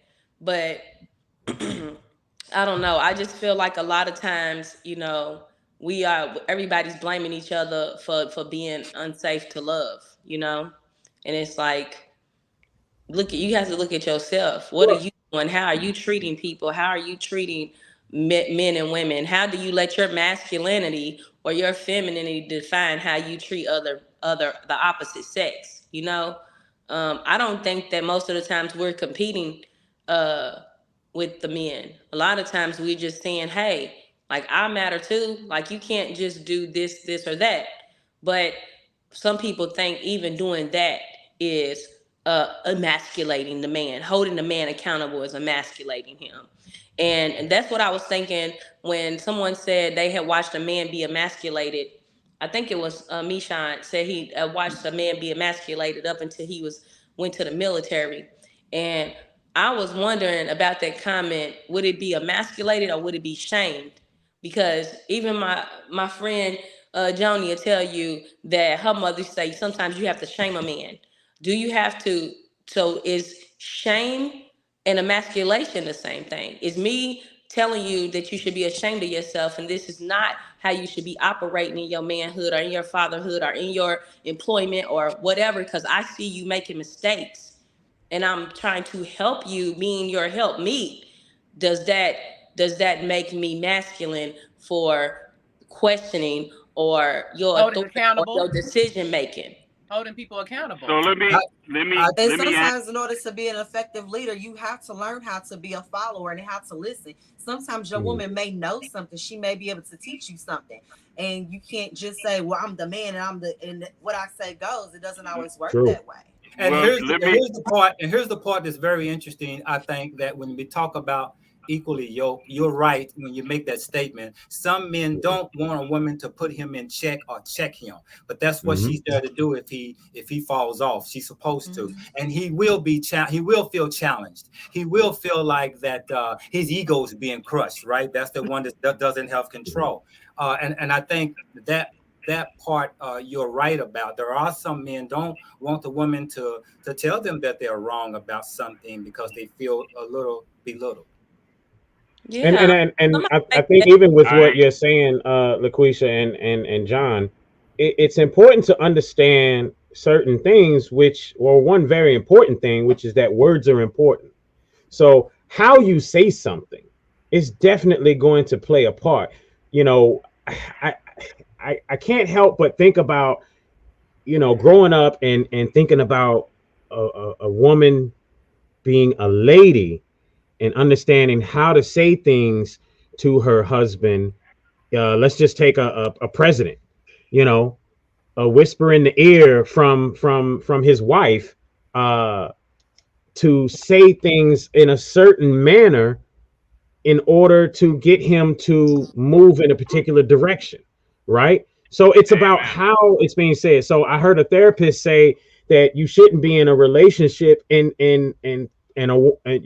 heard her say it to a woman that you shouldn't be in a relationship and using the word defend. You know, the woman shouldn't be sitting there saying, I feel as though when he says this, that, and the other, that I now have to defend myself. Defend that, you know, you're in a relationship. There's no defending. You're in a loving relationship with someone that loves you, that is putting you on a pedestal, helping to move you forward in life. There's no defend there. And so that word right there dictates a certain thought process with that person, and it also dictates a particular program that they are moving in. You know, their everyday life is on this program, and that is another piece, and why we definitely have to have a part 2 when it comes to this. That's another piece right there, because when you start talking about programming, well, now you're talking about, okay, the reason why you do XYZ.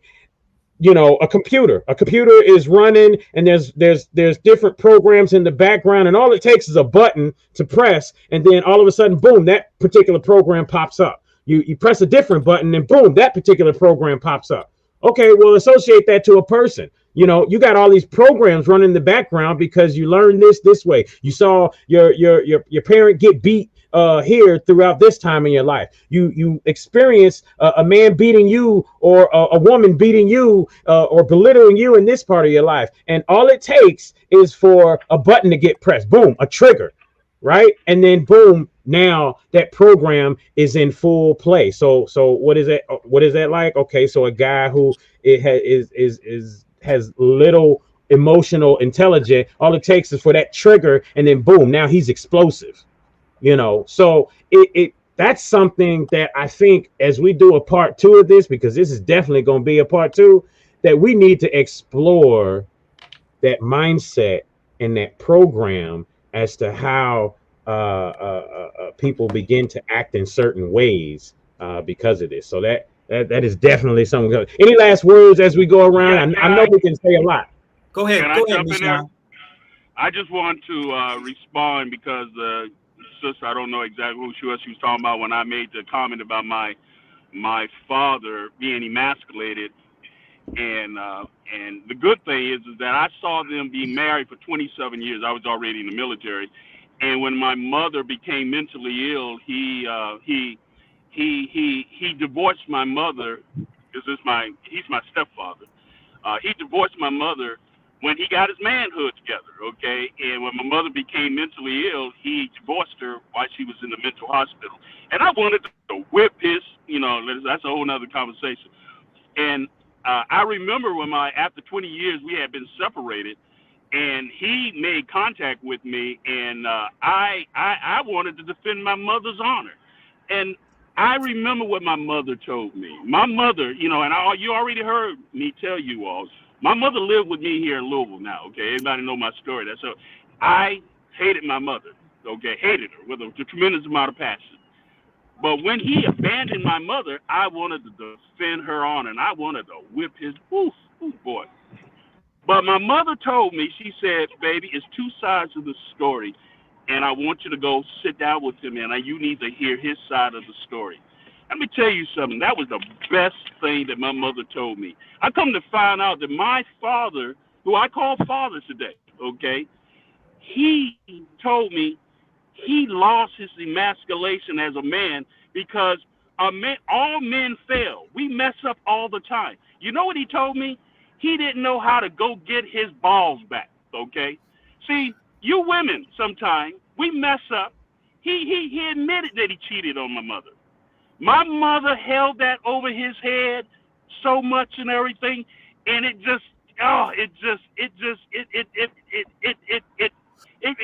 killed him. And he didn't know how to get it back because he came from a relationship because he saw his father in a relationship with his mother, and his own mother done the same thing to his father. And he saw his father never get his balls back. And so what he said to me, when he finally got his balls, okay, he realized that the damage of that relationship was over. And he decided that when my mother became mentally ill, he decided that we can't both go down. We both can't go down. And so he had to leave my mother so he can go live and exist and everything once he got it together. And what he taught me is that all men at some point got to know how to get their balls back in a relationship and build it. Failure is just because you do something wrong or mess up. It's not the end all game. And a lot of our sisters don't understand that just because I might have messed up doesn't mean you get to hold your damn finger on me and hold me down a certain way that you want to continue keeping me pressed down a certain way that I can never get my balls back. And that's what my father explained. And I love that story, okay? Because it helped me realize that just in my failure doesn't mean that I'm a quitter or I'm a loser. This is what it looks like. It's a finger press and the balls, holding the balls and the finger up here. It's exactly what this looks like. No, what it is if y'all think about the way that most women have grown up, for one, a lot of us was raised in Christian religion, and even according to that, if you cheat, that is cause for the divorce. So even if somebody cheat on you and stay with you, you lucky I even stayed with you. Like, and that's kind of how women probably get to a point.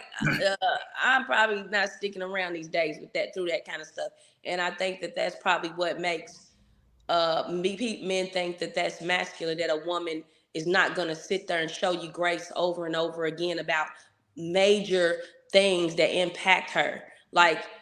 Do you know how long it takes for people to recover from somebody cheating on them? Yeah. Like, it takes years, and it takes building up trust again. That takes years.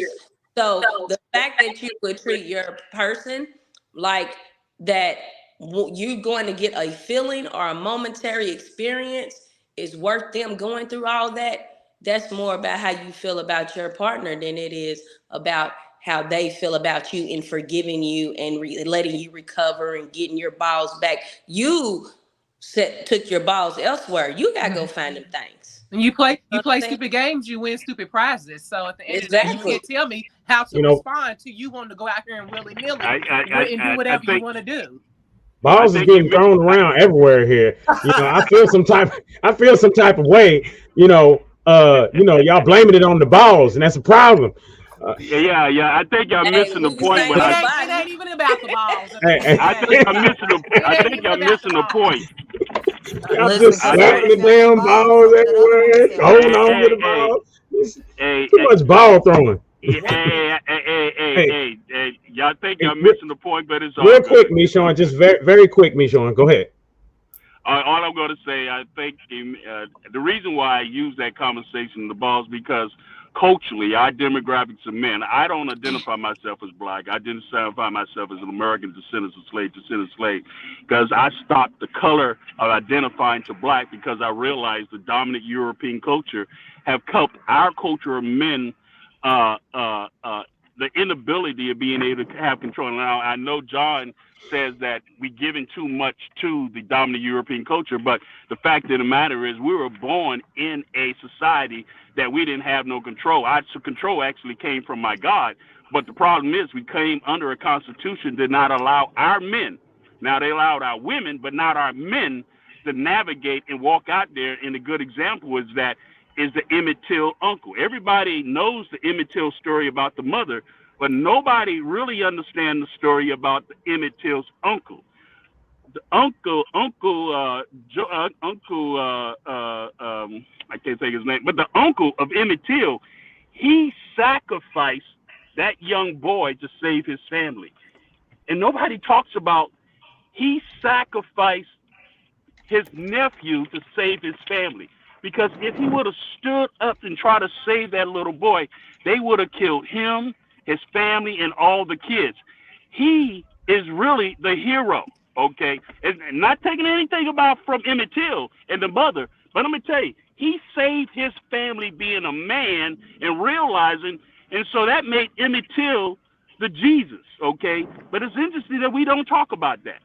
Right. We talk about what the mother did. Do you think but we that don't talk it about was the just father. self-preservation, period? You know what I'm saying? Maybe it was self-preservation that, that maybe we want to see more honest I feel like there is. Maybe he just wanted to save himself. So he's like, oh, he ain't ready I mean, to if that was the case, he would have just ran, wouldn't he? Wouldn't he have just ran away if he was just trying to save himself? I mean, he saved the whole family. I mean, what I'm saying is they came for Emmett Till. He gave them Emmett Till because to not give them Emmett Till would have got him killed. And who's to say that him and the rest of the family? Yeah, him and his whole entire family, not just him. Right. His entire family would have been killed. But him. Okay. I don't know. Remember, y'all, we're gonna do a part 2 on this, folks. We definitely doing a part 2 on this. John, go ahead as we roll on out here. Let me say about women's feminine energy. I personally love women's feminine energy. My whole company is built on feminine energy. My first wife is the one that gave me the catalyst to ideal to this business. All my products are looked at before I approve it from a female, because I believe my masculine energy can be too overwhelming, that I need a balance. That's just me, right? So I understand how feminine energy works, and it's sad that men don't know how to use that energy to move forward in life. But let me say this about when we talk about a woman who came across a man or was with a man that cheated on her or broke that trust in her head, and why she wasn't able to heal and forgive him. But she's also is the same person that goes right into another relationship without healing. Because here's what happens. When you've been abused or whatever the case may be, even if you give a name to it, and you give a name to it of whether you was abused physically or the trust was gone, the next relationship, you know what you do? You're looking for the signs. You're not giving that person a blank slate. You're actually looking for the signs of the last relationship failure in this new relationship. The reason you do that because you haven't healed from the last relationship first. Instead, you're taking that toxic relationship into a new relationship that didn't start out that way, right? And then you toxicate that one and mess that one up. And I think that's important. So I want to leave you women with this, and this is very important. I taught my daughter this, and I've always talked about this. Joe have heard me talk about this a lot. It's the story of a certain species of birds that I absolutely love this story. So there's a female bird that the male birds will follow. They following her because they want to mate with her. They want that, right? And so she'll go to a tree and she'll sit in that tree, and all the male birds will come to that tree. She'll leave the tree. All the male birds will begin to build a house or build a hut or a nest in that tree. When she comes back, she's going to go inside and see which one is the strongest one. And when she goes inside one of them and stays, the male bird that knows that he made that, he knows she wants to mate with him. What is she saying? She's saying that I want to mate with the one that can survive, that can provide. That's the same thing as lioness do. Lioness will tell a lion, go up on the hill and fight all the lions. Why is that? Because if you can't beat them, I'm not having babies by you, because lions kill cubs. You see the trait of a bird brain. If women change their demeanor and make a man build you a damn house, I bet you he won't leave you then. If you make him spend 10 grand on a ring, or what we call dowry in the religion, I bet you he won't leave you that easy. He done bought you that damn house and built it from the ground up, playing around on another woman, and he lose that? He may not. But if he got you easy and he didn't have to do anything for it, and then no wonder he dangles you real easy. There's a tribe and I found this. I came across this sister that I met in Canada, and she came from a tribe in Senegal. And she said, she was telling me the story of her father and her sisters, that when someone came to ask the father for the daughter, you know what the father said? Go out into his peanut farm and pick enough peanuts to feed the whole family. What is he saying? I want to see production out of you. I want to see you work and do something. Do you women have these criteria to make a man jump over hoops for you before he get the final goal? And I think that piece is missing when we're talking about that.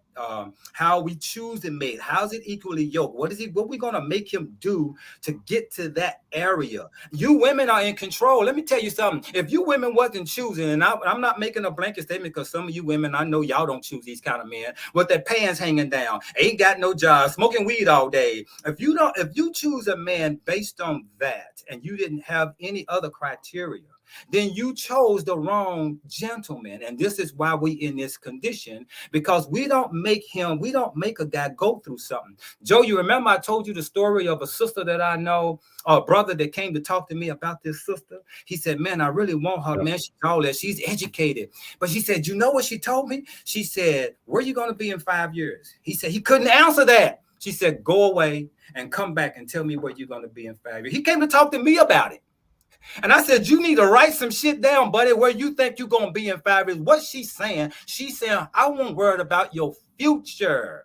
Where you going in life? And I think that's the piece that's missing when we choose men in this pool of bad men. Because there's a lot of bad men out here. And if you told him build you a house first, you would know right there and there whether he's the man or not for you and how he's going to respond. Well, I think that's good that that you say that. I do still seem like that the burden, it's like the burden of being in a good situation is on the woman, because the men is there's a lot of bad men out here. You got to choose wisely, and that's kind of the. Well, it applies. Wait a minute. It's on the other side as well. Let me ask you this question: are you accountable? Yes. Boom. Then it'll tell you something. If women became accountable and making men accountable, these men would straighten up. If they knew we're not their mothers, it's not our responsibility. Wait a minute, let me finish. Oh. See, men are chasing. We the chasers. We're the chasers, right? Right? Yes, we are the ones, we are the predators, this period. I don't care. You can't turn it around. We're always going to be predators, right? And so we are looking to dominate. We're looking to have a woman. We're looking to have the sex and all of that. Whether it is about family or not is the question. But imagine imagine all women was on the same accord. That y'all ain't having sex with a brother that hasn't finished school or haven't went to college. And you know what will happen? These brothers will straighten up because y'all set rules. But because y'all a lot of women are so easy. It is like this.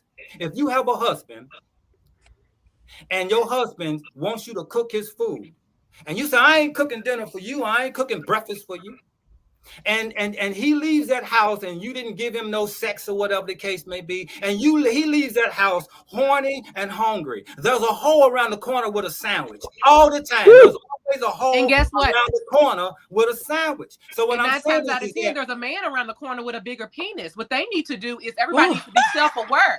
Everybody needs to be self-aware, not just the woman. The woman. I guess we are talking about food. Everybody has to be accountable. Oh my God! The woman should not hold the man accountable. No, you're right. Everybody should be accountable. Eat that penis, girl. A man should know. A man should know that he needs to go get money and have money in his pocket before he tries to come and take a woman on a date or come and court a woman. It should not be our responsibility to try to figure them out. Joni, you are absolutely one. Wait a minute. You absolutely right. Wait a minute. Joni, you are absolutely 100% right. You are right 100%. But check this out. Again, we are the predators. And the one that ain't got his shit together, he just as a predator as the one that does got his shit together. So how do you choose is the question. Do you choose the one that got his shit together, or do you choose because you're accountable to, you have a responsibility to, for myself. Here is yourself. And how you choose is the key. Because that little bird I spoke about, that bird knows how to choose her mates. Knows. Mm-hmm. Yeah, and that's important because, like you said, for yourself, yes, it's you that has to deal with the problem if the right choice isn't made. And it's applicable, it's applicable.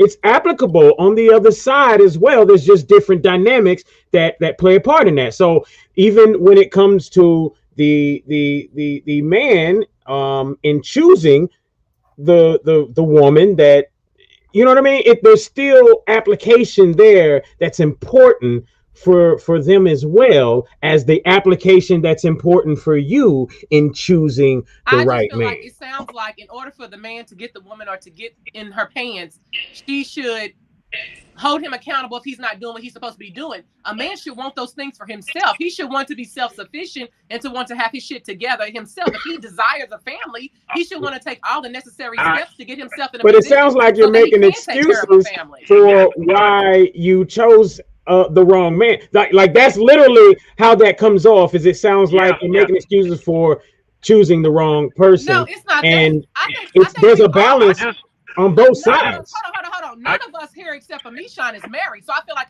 through our life, we've all chose the wrong person. What it boils down to is people send their representatives. People can put on a good facade or a good front, or they can have their shit together, fall off and choose not to, or not to pieces. It's not about making the wrong choice. It's about staying in what's for you and what's not for you. No, the And wrong, holding no. yourself accountable. Choice is very important because that goes to accountability. I asked again, are you accountable? And so what is your criteria inside of your accountability? Hey, John. Do you choose the man that got his shit together, or do you choose the one that ain't got his shit? Because there's a whole bunch of niggas out there that they shit together. I definitely am gonna hold myself accountable, but I'm not gonna take responsibility for a man that does not step into his manhood. That's right. And make the right choices and for nobody's himself. and nobody's saying for you to, you shouldn't. That's part of it. Yeah, that's the I one. just want to say that when I didn't know how to work my tool, and that older woman came in my life and told me, "Don't tap everything you can't manage, baby." I learned I screwed a lot of women out there, and one of the things I learned. I found a whole lot of women. I screwed a lot of educated women, a lot of ignorant I'm going to women. stand on some corners. Yeah. I screwed a whole lot of them. But I learned that if my tool is good, if I can work my tool, I can tell a whole lot of lies to a whole lot of women because they more interested in the tool than caring about what it is I'm trying to accomplish. And what I found out that's a lot of our sisters. We love that too. We love that too. And we don't give a damn about what they're trying to do unless that tool is working right for us. And see, I learned my wife let me know that she didn't give a damn about my tool. Okay. That tool was good. She didn't care nothing about my tool. She cared more about what I was going to provide. I was a good provider. Okay. I showed her and then my tool worked very good because she was living good. Okay, you asked my wife today which one would she deal with. When she married me, her whole entire family didn't like me at all. 26 years later, my wife will tell you right now, she in a better place she's ever been because she didn't care about what I look like and everything. She cared about how I provided and I done good for her. And by the way, the tool turned out to be very good. All right, so. That's what we got to be careful about when we talk about putting the tool ahead of everything else. So what he's saying is that provision makes the tool better. That's right. I presume. So, it makes the tool tolerable. Yeah, there you go. Tolerable to the point to where you start having fun with it. You start, whatever you do with the tool. Jonas, we were talking about sandwiches and eating the tool. I mean, what you got and can you handle it? What you got and can you handle it? Depending on what you got, some women might be able to handle some shit that they might not be able to put up with if your tool ain't tooling. You know what I'm saying? So everybody's throwing the balls around the whole show. What you got, can you handle it? And everything works for everybody. Everybody's situation is different. What works for one and all this throwback. I'm very traditional. I feel like the man is supposed to lead, but it's also I'm not gonna let a man diminish me, shrink me, or make me put my voice to make him feel like a man. And that's just where I am with. Like, find somebody that works for you. If you want somebody more docile, be with somebody more docile. If you want somebody more masculine or more assertive, find that person. But don't try to down what works for other people because it doesn't fit into the criteria of what you want. Correct. I agree. Exactly. So look, we gotta get off here, folks. So, just want to hit a couple comments real quick and then we can get out of here. Shonda says men do know how to manipulate sexually and verbally. Guess what? If you know that, and you know that men know how to do that, then guess what? Beware. Radiant Rose, don't tell nobody you grew up in a single parent household. That's when the predators come out, both men and women. Yes, that can be true. And if you know that, then we got to be aware. All right. And that goes back to the point, this specific thing right here, this goes back to the point of introducing your dad, your uncle, or whoever, this guy, to them first. So that when this potential predator knows that there's a man in the picture that will whoop your ass, guess what? Man, I love that my daughter did that with me. And me showing you, remember, I expressed that to you and it happened. And I was so like, I felt it all here. And I grabbed this little nigga to the side, put my arm around his head. And I said, I told him all about the schematics of my gun. Let's see.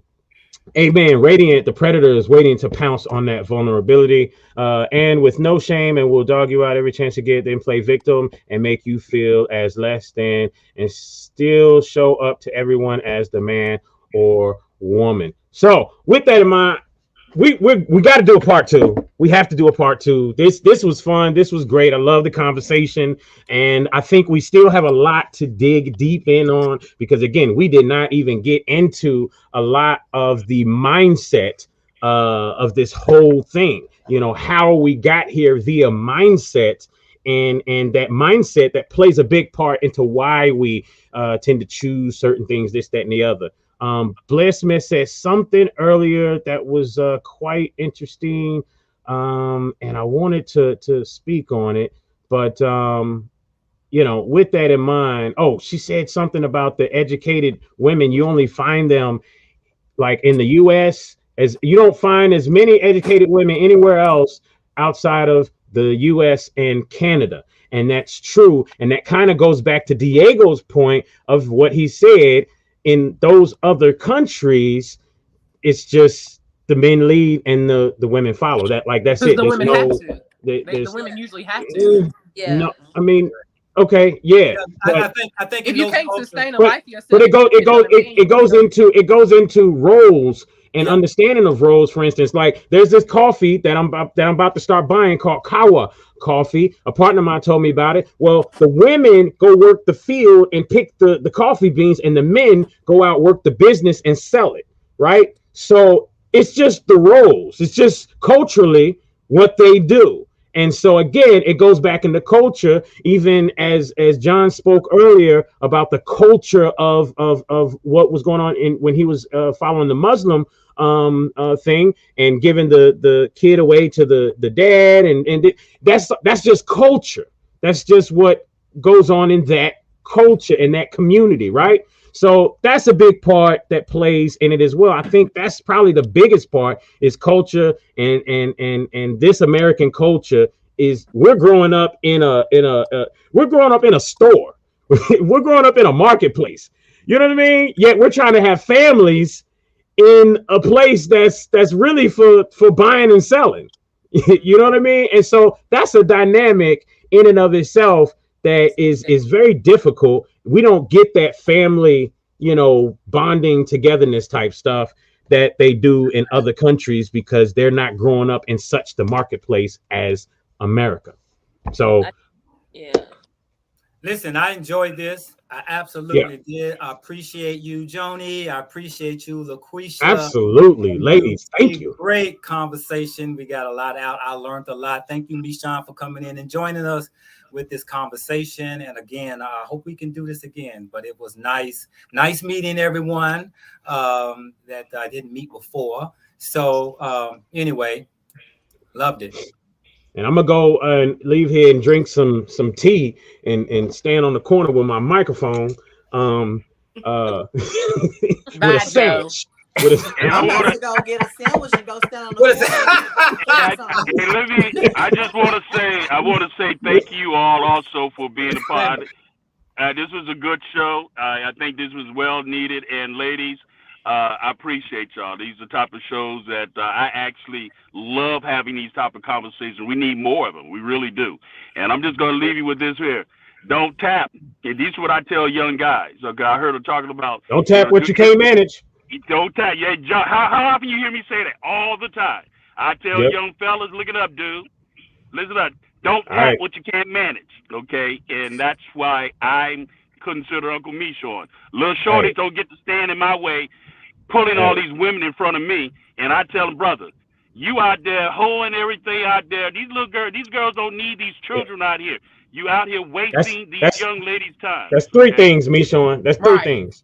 But look, we gotta go, y'all. We gotta go. I'm going to drink some tea. If you think that's not masculine enough, then that's on you. All right, peace, y'all. It's the Tipping Point Morning Show in the afternoon. Bye. Until next time. You are listening to The Tipping Point Show with your host, Mr. Just Ask Joe, John Yeah. You ready? Streaming live all over social media and on your favorite music and podcast streaming platforms. Yeah, you know what it is. Also, check out thetippingpointshow.com. The Tipping Point Show. I don't even know what's going on. Oh my god. Are you guys kidding me?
You are listening to The Tipping Point Show.